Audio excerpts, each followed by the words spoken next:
ಸಾಮಾಜಿಕ ಜಾಗೃತಿ ಕಾರ್ಯಕ್ರಮದ ಎರಡನೇ ಭಾಗ ಕಂಟಿನ್ಯೂಷನ್. ನಿನ್ನೆ ಎಲ್ಲಿ ನಿಲ್ಲಿಸಿದ್ದೆ ಅಲ್ಲಿಂದ ಕಂಟಿನ್ಯೂಷನ್ ಮಾಡ್ತೇನೆ. ನಾನು ನಿನ್ನೆ ತಮಗೆ ಹೇಳಿದಾಗೆ ಎಲ್ಲ ಕಾರ್ಯಕ್ರಮ ನಾನು ಪ್ರಾರ್ಥನೆಯಿಂದಲೇ ಶುರು ಮಾಡೋದು. ಇವತ್ತು ಮಾಡ್ಬೋದಾ, ನೇರವಾಗಿ ಹೊರಟೋಗಲ್ಲ? ನಿಮ್ಮ ಪರ್ಮಿಷನ್? Okay, thank you. ದೇವಿ ಸ್ತುತಿಯೊಂದಿಗೆ ಕಾರ್ಯಕ್ರಮ ಪ್ರಾರಂಭ ಮಾಡೋಣ.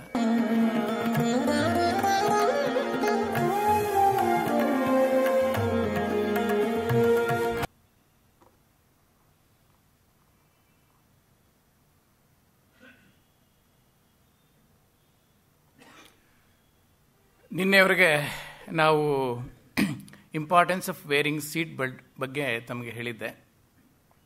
ಸಾಕಷ್ಟು ವಿಡಿಯೋಗಳು ಕೂಡ ಅದರ ಬಗ್ಗೆ ತೋರಿಸಿದ್ದೀನಿ. ಅದರ ಪರಿಣಾಮ ಏನು, ಯಾಕೆ, how important varying seat belt ಅಂತ ಹೇಳಿ. ಸೊ ಮತ್ತೆ ಅದನ್ನು ರಿಪೀಟ್ ಮಾಡೋ ಅವಶ್ಯಕತೆ ಇಲ್ವಲ್ಲ. ಅಲ್ಲಿ next go to drink and drive. ಇದರ ಬಗ್ಗೆ ತಾವುಗಳೆಲ್ಲ ಸಾಕಷ್ಟು ಪೇಪರ್ಗಳೆಲ್ಲ ಓದಿದ್ದೀರಿ. ಏನೆಲ್ಲ ಅನಾಹುತಗಳಾಗ್ತಿದೆ, ದುರಂತಗಳಾಗ್ತಿದೆ. Not only in India, even in abroad. ಇದು ಬಿಗ್ಗೆಸ್ಟ್ ಪ್ರಾಬ್ಲಮ್ ಎವ್ರಿವೇರ್. ಕುಡಿತ ಮಾಡಿ ಡ್ರೈವ್ ಮಾಡೋದು ತಪ್ಪು ಅಂತ ಅಲ್ಲಿ. ಎಸ್ಪೆಷಲಿ ಡ್ರೈವ್ ಮಾಡುವಾಗ ಮನುಷ್ಯ ಡ್ರಿಂಕ್ಸನ್ನು ತಗೊಂಡ್ಮೇಲೆ, ಆಲ್ಕೋಹಾಲ್ ಸೇವನೆ ಮಾಡಿದ್ಮೇಲೆ ತನ್ನ ಹಿಡಿತದಲ್ಲೇ ತಾನಿರಲ್ಲ, ಅವನ ಕಂಟ್ರೋಲಲ್ಲೇ ಅವನಿರಲ್ಲ. ಹಾಗಿದ್ದ ಮೇಲೆ ಅವನು ಹೇಗೆ ವೆಹಿಕಲ್ ಕಂಟ್ರೋಲ್ ಮಾಡ್ತಾನೆ? ಇದು ಪರಿಸ್ಥಿತಿ. ಕೆಲವು ವರ್ಷಗಳ ಹಿಂದೆ ಏನಾದರೂ ಈ ಡ್ರಿಂಕ್ ಆ್ಯಂಡ್ ಡ್ರೈವ್ ಹಿಡಿಬೇಕು ಅಂದರೆ ಈಗೆಲ್ಲ ಮೀಟರ್ಸ್ ಬಂದಿದೆ. ಆಲ್ಕೋಹಾಲ್ ಇದನ್ನು ಟೆಸ್ಟ್ ಮಾಡೋವಂಥದ್ದು, ಬಾಯಿಗಿಟ್ಟು ಊದಿಸ್ತಾರೆ. ಅದರಲ್ಲಿ ಎಷ್ಟು ಪರ್ಸೆಂಟೇಜ್ ಆಲ್ಕೋಹಾಲ್ ಸೇವನೆ ಮಾಡಿದ್ದೀನಿ ಅಂತ ಗೊತ್ತಾಗುತ್ತೆ ಸ್ಪಷ್ಟವಾಗಿ. ಬಟ್ ಭಾಳ ಹಿಂದೆ ಆ ಟೆಕ್ನಾಲಜಿ ಇರಲಿಲ್ಲ. ಆಗ ಪೊಲೀಸ್ನವರು ಒಂದು ಸಿಸ್ಟಮ್ ಇತ್ತು ಅವ್ರಿಗೆ. ಡ್ರಿಂಕ್ ಆ್ಯಂಡ್ ಡ್ರೈವ್ ಮಾಡಿದ್ದೇನೆ ಅಂತ ಗೊತ್ತಾದರೆ, ಅನುಮಾನ ಬಂದರೆ ಅವನನ್ನು ಪೊಲೀಸ್ ಸ್ಟೇಷನ್ಗೆ ಕರ್ಕೊಂಡು ಹೋಗಿ ಅಲ್ಲೊಂದು ಚಾಕ್ ಪೀಸಲ್ಲಿ ಗೆರೆ ಎಳಿತಾಯಿದ್ರು. ಗೆರೆ ಎಳೆದ್ಬಿಟ್ಟು ಇದ್ರ ಮೇಲೆ ನೀನು ನಡಿಯಪ್ಪ ಅನ್ನೋರು ಅವನಿಗೆ. ಸೊ ಅವನು ನೇರವಾಗಿ ಸ್ಪಷ್ಟವಾಗಿ ಅದರ ಮೇಲೆ ವಾಕ್ ಮಾಡಿದ್ರೆ ಪರವಾಗಿಲ್ಲ, ಕಂಟ್ರೋಲಲ್ಲಿ ಕುಡಿದಿದ್ದಾನೆ ಅಂತ. ಅದ್ರ ಕುಡಿದಿರ್ತಾನೆ.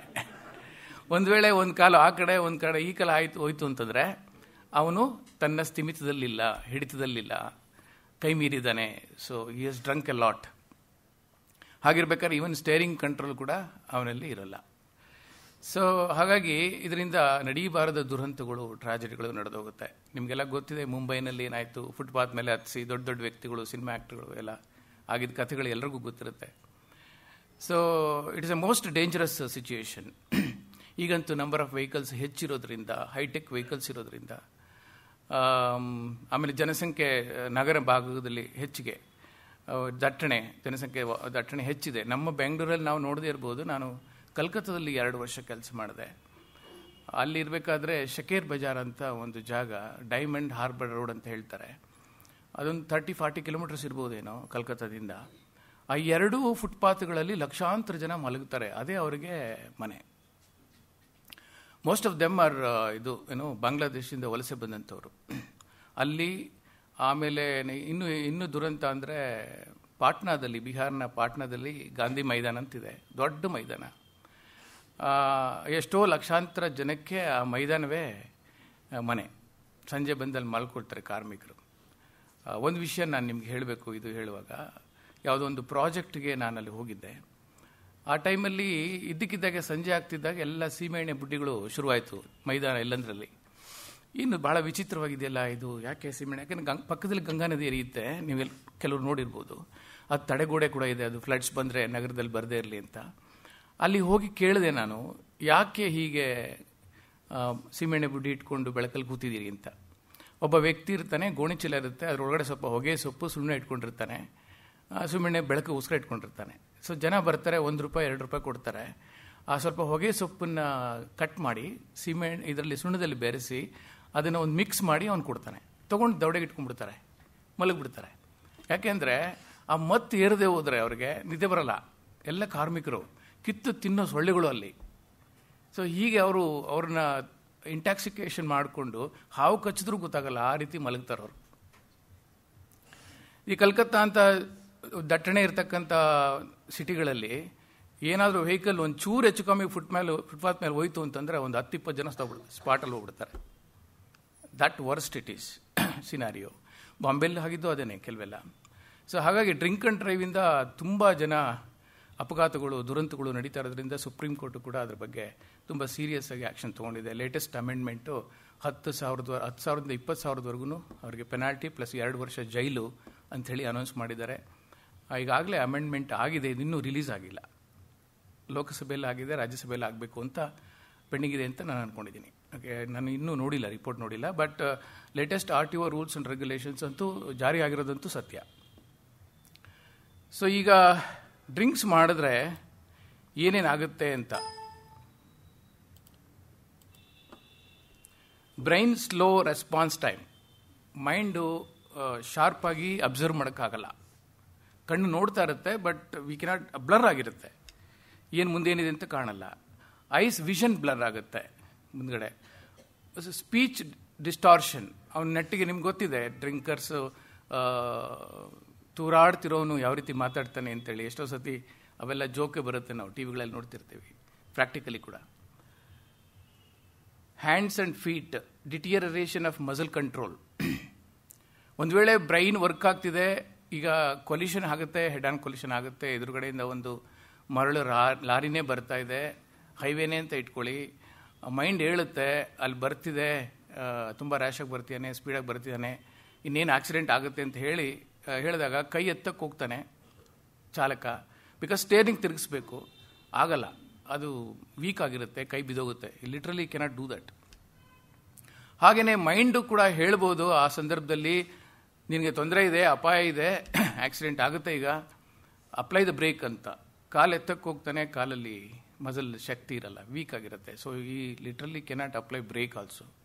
So loss of power to judge speed of your car and speed of other vehicles. ಅಂದರೆ ಯಾವುದೇ ರೀತಿ ಜಡ್ಜ್ಮೆಂಟ್ ತೊಗೊಳ್ಳೋ ಸ್ಥಿತಿನಲ್ಲಿ ಅವನಿರಲ್ಲ. Mentally is absent, totally finished, because ಯಾವುದೋ ಲೋಕ ಕೊಟ್ಟೋಗಿರುತ್ತೆ. ನಾವು ಪ್ರೆಸೆನ್ಸ್ ಆಫ್ ಮೈಂಡ್ ಅನ್ನೋದು ಅಲ್ಲಿ ಅಬ್ಸೆನ್ಸ್ ಆಗಿರುತ್ತೆ complete. Temporary loss of knowledge of safety rules. So ಇಷ್ಟೆಲ್ಲ ಆದಮೇಲೆ ಇನ್ನು ಸೇಫ್ಟಿ ರೂಲ್ಸಲ್ಲಿ ತಲೆಗೆ ಬರೋಕ್ಕೆ ಸಾಧ್ಯ? ಯಾವುದೋ ಲೋಕದಲ್ಲಿ ಇರ್ತಾನೆ, ಟೋಟಲಿ ಆ ಪ್ರಪಂಚದಲ್ಲೇ ಇರೋಲ್ಲ. ಸೊ ಆಗಿರಬೇಕಾದ್ರೆ ಚಾಲನೆ ಮಾಡೋದು ಎಷ್ಟು ಡೇಂಜರಸ್ ಅಂತ ಹೇಳಿಬಿಟ್ಟು. ಹಾಗಾಗಿ ಡ್ರಿಂಕ್ ಆ್ಯಂಡ್ ಡ್ರೈವ್ ತಪ್ಪು, ಬಹಳ ತಪ್ಪು ಅಂತೇಳಿ ಜಗತ್ತಿನಾದ್ಯಂತ ಇದ್ರ ಬಗ್ಗೆ more than 20% serious accidents drink and ಡ್ರೈವಿಂದ ಆಗ್ತಾಯಿದೆ. ಇದಕ್ಕೊಂದು ಸಣ್ಣ ವಿಡಿಯೋ ತೋರಿಸ್ತೀನಿ ನೋಡಿ, ದುರಂತ ಹೇಗೆ ಆಗ್ಬೋದು ಡ್ರಿಂಕ್ ಆ್ಯಂಡ್ ಡ್ರೈವ್ ಮಾಡಿದಾಗೆ ಅಂತ.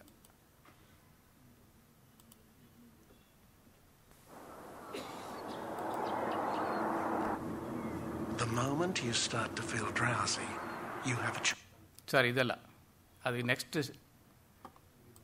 ಹಾಂ, ಅದು ಡ್ರೌಸಿ ಡ್ರೈವಿಂಗ್ ನೆಕ್ಸ್ಟ್ ಬರ್ತಾ ಇದ್ದೀನಿ. ಅದಕ್ಕೆ ಈ ರೀತಿ ದುರಂತಗಳಾಗ್ಬೋದು ಅಂತೇಳಿ ಚೈನಾದಲ್ಲಿ ಒಂದು ಗಾದೆ ಹೇಳ್ತಾರೆ ಡ್ರಿಂಕ್ಸ್ಗೆ. ಮ್ಯಾನ್ ಟೇಕ್ಸ್ ದ ಡ್ರಿಂಕ್ಸ್ ಅಂತ. ಫಸ್ಟು ಅವನು ಬಾರ್ಗೆ ಹೋಗಿ ಕೂತ್ಕೊಂಡ್ರೆ ಮ್ಯಾನ್ ಟೇಕ್ಸ್ ದ ಡ್ರಿಂಕ್, ಒಂದು ಲಾರ್ಜ್ ಆರ್ಡರ್ ಮಾಡ್ತಾನೆ ಅಂತ ಇಟ್ಕೊಳ್ಳಿ. ಹೊಟ್ಟೆ ಒಳಗಡೆ ಆಲ್ಕೋಹಾಲ್ ಹೋದ್ಮೇಲೆ ಡ್ರಿಂಕ್ಸ್ ಟೇಕ್ಸ್ ದ ಡ್ರಿಂಕ್ಸ್. ಅದು ಕೇಳುತ್ತಂತೆ, ಸಾಕಾಗಲ್ಲ ಇನ್ನೊಂದು ಆರ್ಡರ್ ಮಾಡು ಅಂತ. ಅವ್ನು ಬಂದು ಕೇಳ್ತಾನಲ್ಲ ರಿಪೀಟ್ ಅಂತೇಳಿ. ರಿಪೀಟ್ ಕೊಡಲ ಸರ್ ಅಂತ. ನಾನು 5 ಸ್ಟಾರ್ ಹೋಟೆಲ್ಸಲ್ಲಿ ಕೆಲಸ ಮಾಡಿದೆನು, ಹಾಗಾಗಿ ಕೆಲವು ಅನುಭವಗಳಿದೆ. ಕೆಲವು ಸತ್ಯ ನಿಮ್ಗೆ ಹೇಳ್ತೇನೆ. ಅದು ಫಸ್ಟು ಸ್ಕಾಚ್ ವಿಸ್ಕಿ ಆರ್ಡರ್ ಮಾಡ್ತಾರೆ ಅಂತ ಇಟ್ಕೊಳ್ಳಿ. ಆಮೇಲೆ ಸೆಕೆಂಡು ಥರ್ಡ್ ರೌಂಡ್ ಬರೋದೆಲ್ಲನೂ ಸ್ಕಾಚ್ ವಿಸ್ಕಿನೇ ಬರೋಲ್ಲ, ಪೋರಿಂಗ್ ಬ್ರ್ಯಾಂಡ್ ಅಂತ ಇರುತ್ತೆ.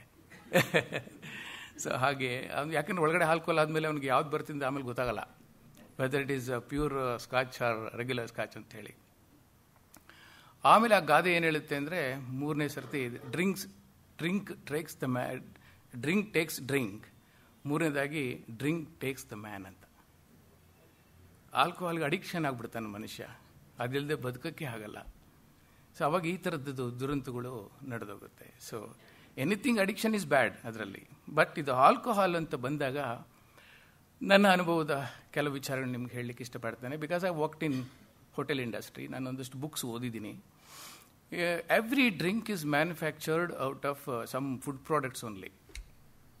ಈಗ ವೈನ್ ಅಂದರೆ ನಾವು ದ್ರಾಕ್ಷಿಯಿಂದ ಪ್ರಿಪೇರ್ ಮಾಡ್ತೀವಿ. ಅದರಲ್ಲಿ ವೆರೈಟೀಸ್ ಇರುತ್ತೆ, red wine, white wine, fortified wine ಅಂತೆಲ್ಲ. ಸಮ್ ಮಿಕ್ಸ್ ಅಷ್ಟೇ, ಕೆಲವು ಮಿಕ್ಸ್ ಮಾಡಿದಾಗ ಅದು. ಇನ್ಫ್ಯಾಕ್ಟ್ ವೈನನ್ನು ಕೆಲವು ದೇಶಗಳಲ್ಲಿ ಕುಕ್ಕಿಂಗಲ್ಲಿ ಕೂಡ ಉಪಯೋಗಿಸ್ತಾರೆ. There is a very big book available on wine, ಹೇಗೆ ಯೂಸ್ ಮಾಡಬೇಕು ಅಂತ ಹೇಳಿ. ಆಮೇಲೆ ನೋಡಿ, ವಿಸ್ಕಿ ಅಂತ ಬಂದಾಗ ಅದು ಬೇಳೆಗಳಿಂದ ತಯಾರು ಮಾಡ್ತಕ್ಕಂಥದ್ದು. ಅದನ್ನು ಪ್ರಿಸರ್ವ್ ಮಾಡ್ತಾರೆ 10 ವರ್ಷ 12 ವರ್ಷ ಆದಷ್ಟು ಕೂಡ ಅದಕ್ಕೆ ಪ್ಯೂರಿಟಿ ಬರುತ್ತೆ. ಹಾಗೆ ಮತ್ತು ಕಲ್ಕತ್ತಾ ಅಂತ ವೆಸ್ಟ್ ಬೆಂಗಾಲ್, ಬಿಹಾರ್ ಅಂತ ದೇಶಗಳಲ್ಲಿ ವೋಡ್ಕಾ ಭಾಳ ಫೇಮಸ್. ಯಾಕೆಂದರೆ vodka is manufactured out of potato. ಅಲ್ಲಿ ತುಂಬ ಬೆಳೀತಾರೆ ಆ ರಾಜ್ಯಗಳಲ್ಲಿ. ಅಲ್ಲಿ ಪ್ಯೂರ್ ಪೊಟ್ಯಾಟೊ, ಇದು ವೋಡ್ಕಾ ಮತ್ತು ಜಿನ್ ಇಂಥದ್ದೆಲ್ಲ ಮ್ಯಾನುಫ್ಯಾಕ್ಚರ್ ಮಾಡ್ತಾರೆ. ಹಾಗೆಯೇ ರಮ್ ಅಂತ ಇಟ್ಕೊಳ್ಳಿ, ಮಿಲಿಟ್ರಿಗೆ ಸಪ್ಲೈ ಮಾಡ್ತಕ್ಕಂಥ ರಮ್ಮನ್ನು ಮ್ಯಾನುಫ್ಯಾಕ್ಚರ್ ಮಾಡೋದು ಕಬ್ಬಿನ ಹಾಲಿಂದ. ಹೀಗೆ every drink is manufactured out of food products only. ಆದರೆ ಆ ಪ್ರಿಸರ್ವೇಟಿವ್ ಆಗಿ ಅದಕ್ಕೆ ಆಲ್ಕೋಹಾಲ್ ಪರ್ಸೆಂಟೇಜ್ ಫಿಕ್ಸ್ ಆಗಿರುತ್ತೆ. So that is danger. ಈಗ ನಾವು ಯಾವುದೋ ಹುಷಾರಿಲ್ಲ ಅಂತ ಡಾಕ್ಟ್ರ್ ಹತ್ರ ಹೋದರೆ ಮೆಡಿಸಿನ್ ಕೊಡ್ತಾರೆ. ಅವ್ರಿಗೆ ಡಾಕ್ಟ್ರಿಗೆ ಗೊತ್ತು, he doesn't have rest, he needs rest. Over work ಮಾಡಿರ್ಬೋದು, ಅಥವಾ ನೇಚರಿಂದ ತುಂಬ ಕೋಲ್ಡ್ ಇರ್ಬೋದು, ತುಂಬ ಇದಿರ್ಬೋದು, ದಣಿದಿರ್ಬೋದು. ಹಾಗಾಗಿ ಹಿ ನೀಡ್ಸ್ ಎ ರೆಸ್ಟ್ ಅಂತೇಳಿ ಟ್ಯಾಬ್ಲೆಟ್ಸ್ ಕೊಡ್ತಾರೆ. ಸೊ ಅದು ಕೂಡ ಆಲ್ಕೋಹಾಲ್ ಇರುವಂಥದ್ದೇ ಟ್ಯಾಬ್ಲೆಟಲ್ಲಿ. That made drive you drowsy. Even drivers ಆ ರೀತಿ ಮೆಡಿಕೇಷನಲ್ಲಿ ಡ್ರೈವ್ ಮಾಡೋದು ಕೂಡ ಆಲ್ಕೋಹಾಲ್ ಕುಡಿದಷ್ಟೇ ಅಪರಾಧ, ತಪ್ಪಾಗುತ್ತೆ. Man's to little extent needs alcohol, whether in form of drink or tablets, some percentage. ಯಾವುದು ಅತಿಯಾದರೂ ಕಷ್ಟವೇ. ಈವನ್ ಕಾಫಿ ಅತಿಯಾಗಿ ಕುಡಿದ್ರೂ ಕೂಡ ಕಷ್ಟನೇ. ಸೊ ಚಿಕ್ಕ ವಯಸ್ಸಿನಲ್ಲಿ ನೀವುಗಳು ನೋಡಿರ್ತೀರಿ, ನಾನು ನೋಡಿದ ಮಾತು ನಿಮ್ಗೆ ಹೇಳ್ತೇನೆ. ನಾನು ಆಗಲೇ ನೆನ್ನೆ ನಿಮ್ಗೆ ಹೇಳಿದೆ, ಸಾಧಾರಣ ಹಳ್ಳಿಯಿಂದ ಬಂದವರು ಅಂಥೇಳಿ. ನನ್ನ ಸ್ಕೂಲ್ ಪಕ್ಕದಲ್ಲಿ ಒಂದು ಹೆಂಡದ ಅಂಗಡಿ ಇರ್ತಾಯಿತ್ತು. ಅಲ್ಲಿ ಈ ಕಲ್ಲಿಗೆ ಹೊಡೆಯೋರು ಬೆಳಗ್ಗೆಯಿಂದ ಸಂಜೆವರೆಗೂ ಬಿಸಿಲಲ್ಲಿ ದಣಿದು ಬರೋರು. ಬೆಲ್ಲ ಬಂದು ಸಾಯಂಕಾಲ 50 ಪೈಸೆ ಕೊಟ್ಟು ಒಂದು ಬಾಟ್ಲ್ ಹೆಂಡ ಕುಡಿದು ಮನೆಗೆ ಹೋಗೋರು. ಬಟ್ ಪ್ರಾಬಬ್ಲಿ ಅವ್ರಿಗೆ ಅದು ಕುಡಿದೇ ಹೋದರೆ ಆವತ್ತು ನಿದ್ದೆ ಬರಲ್ಲ ಅಂತ ಕಾಣುತ್ತೆ. ಆ ಮೈಕೈ ನೋವು ಅಷ್ಟಿರುತ್ತೆ, ಉರಿದೋಗ್ತಿರುತ್ತೆ ಆ್ಯಕ್ಚುಲಿ ಇಡೀ ದೇಹ ಎಲ್ಲ. So if it doesn't sleep that night, next day cannot work. ನಾನು ಅದಕ್ಕೆ ಬರ್ತೀನಿ, ನೆಕ್ಸ್ಟ್ ಸ್ಟೆಪ್ ಅದೇನೆ. ಸ್ಲೀಪ್ ಈಸ್ ಮೋಸ್ಟ್ ಇಂಪಾರ್ಟೆಂಟ್ ಅಂತ ಮನುಷ್ಯರಿಗೆ. ಸೊ ಹಾಗಾಗಿ ಆ ಸಮ್ ಪರ್ಸೆಂಟೇಜ್ ಆಫ್ ಆಲ್ಕೋಹಾಲ್ ಅನ್ನೋದು ಇದರಲ್ಲಿ ಡ್ರಿಂಕಲ್ಲಿ ಇರುತ್ತೆ. ಅದರಿಂದ ಎಲ್ಲೂ ಹೇಳಿಲ್ಲ ಡ್ರಿಂಕ್ಸ್ ಮಾಡಬೇಡಿ ಅಂತ ಏನು ಹೇಳಿಲ್ಲ. ಅಫ್ಕೋರ್ಸ್ ನಾವು ಹೇಳ್ತೀವಿ ಡ್ರಿಂಕ್ಸ್ ಮಾಡೋದು ತಪ್ಪು, ಆ ಚಟವೇ ತಪ್ಪು, ಮಾಡೋದು ಬೇಡ. ಆದರೆ ಡ್ರಿಂಕ್ಸ್ ಮಾಡಿದ್ಮೇಲೆ ಡ್ರೈವ್ ಮಾಡಬಾರ್ದು. ದಟ್ ಈಸ್ ಮಹಾಪರಾಧ, ಕ್ರೈಮ್ ಅದು ಆ್ಯಕ್ಚುಲಿ. ಹಾಗಾಗಿ ತುಂಬ stringent action will be taken against such persons. So ಈ ದುರಂತಗಳಾಗೋದ್ರಿಂದ ತಾವುಗಳು ಯಾವತ್ತಾದರೂ ಈ ಪಬ್ಲಿಕ್ ಡ್ರೈವರ್ಗಳಿಗೆ ಒಂದು ತಪ್ಪು ಅಭಿಪ್ರಾಯ ಇದೆ ಸರ್. ಎಷ್ಟೋ ಜನ ನನಗೆ ಹೇಳಿದ್ದಾರೆ, ಡ್ರಿಂಕ್ಸ್ ತೊಗೊಂಡ್ಬಿಟ್ರೆ ಅವ್ನಿಗೆ ಏನೋ ಶಕ್ತಿ ಬಂದ್ಬಿಡುತ್ತೆ ಅಂತ. It is not A tonic. Drinks is not ಅವನಿಗೆ ಎನರ್ಜಿ ಬೂಸ್ಟರ್ ಅಲ್ಲ ಅದು. ಇದು ತಪ್ಪು ಕಲ್ಪನೆ. ಅವ್ನು ಮೊದಲೇ ಸುಸ್ತಾಗಿರ್ತಾನೆ, ಅದ್ರ ಮೇಲೆ ಡ್ರಿಂಕ್ಸ್ ತೊಗೊಂಡಾದ್ರೆ ಇನ್ನಷ್ಟು ಸುಸ್ತಾಗುತ್ತೆ. ಅದು ಮಲಗಿಸುತ್ತೆ ಮನುಷ್ಯನ, ಕಂಪ್ಲೀಟ್ ವೀಕ್ ಮಾಡಿಬಿಡುತ್ತೆ. ನರಗಳು, ಮಾಂಸಖಂಡಗಳು ಎಲ್ಲ ವೀಕ್ ಆಗಿಬಿಡುತ್ತೆ. ಈ ಪರಿಜ್ಞಾನ ಅವ್ರಿಗೆ ಇಲ್ಲದೆ ಇರೋದ್ರಿಂದ ಹಾಗಾಗುತ್ತೆ. ಅಷ್ಟೇ ಅಲ್ಲ, ದುರಂತಗಳು ಹೇಗಾಗುತ್ತೆ ಅಂದರೆ ನೋಡಿ, ನನ್ನ ಸ್ನೇಹಿತರೊಬ್ಬರು ಲಕ್ಸುರಿ ಕಾರ್ ಓನರ್ಸು ಬೆಂಗಳೂರಲ್ಲಿ. 400+ ಟೂರ್ಸ್ ಆ್ಯಂಡ್ ಟ್ರಾವೆಲ್ ಆರ್ಗನೈಸೇಷನ್ಸ್ ಇದೆ ಬೆಂಗಳೂರಲ್ಲಿ. ಅದರಲ್ಲಿ ಒಬ್ಬರು 4 ಜನ ಯಂಗ್ಸ್ಟರ್ಸು ಒಂದು ಕಾರು, ಫೋರ್ಡ್ ಕಾರ್ನ ಹೈರ್ ಮಾಡಿದ್ದಾರೆ. ಊಟಿ ಆ ಕಡೆ ಎಲ್ಲ ಹೋಗಬೇಕು ಅಂತೇಳಿ. ಸೊ ಮೈಸೂರಲ್ಲಿ ನೈಟ್ ಹಾಲ್ಟ್ ಮಾಡಿದ್ದಾರೆ, ನೈಟ್ ಪಾರ್ಟಿ ಮಾಡಿದ್ದಾರೆ. ಹಾಲ್ಟ್ ಅಂದರೆ ಅಲ್ಲಿ ಲಾಡ್ಜ್ ತೊಗೊಂಡ್ಮೇಲೆ ಒಂದು ಡ್ರಿಂಕ್ಸ್ ಪಾರ್ಟಿ ಇಟ್ಕೊಂಡಿದ್ದಾರೆ. They have invited driver also. Normally ಇದಾಗುತ್ತೆ. ಈ ಡ್ರೈವರ್ಗೂ ಬಲ್ ಖುಷಿ, ಬಿಟ್ಟು ಕಾಸಿಲ್ಲದೆ ಡ್ರಿಂಕ್ಸ್ ಸಿಗುತ್ತೆ ಅಂದರೆ ಅವ್ರು ಚೆನ್ನಾಗಿ ಕುಡಿದ್ಬಿಡ್ತಾನೆ. ಸೊ ಇವನು ಕುಡಿದ್ಬಿಟ್ಟಿದ್ದಾನೆ, ಮಾರನೇ ದಿನ ಎದ್ದೇಳೋಕ್ಕಾಗಿಲ್ಲ. ಅವರು they are vanished with the car. Actually they are criminals. They wanted to finish him off. ಆ ಡ್ರಿಂಕ್ಸಲ್ಲಿ ವಿಷ ಬೆರೆಸ್ಬಿಟ್ಟಿದ್ದಾರೆ, ಸತ್ತೋಗ್ಲಿ ಅಂತ ಹೇಳಿ ಕಾರ್ ತೊಗೊಂಡು ಹೊರಟೋಗಿದ್ದಾರೆ.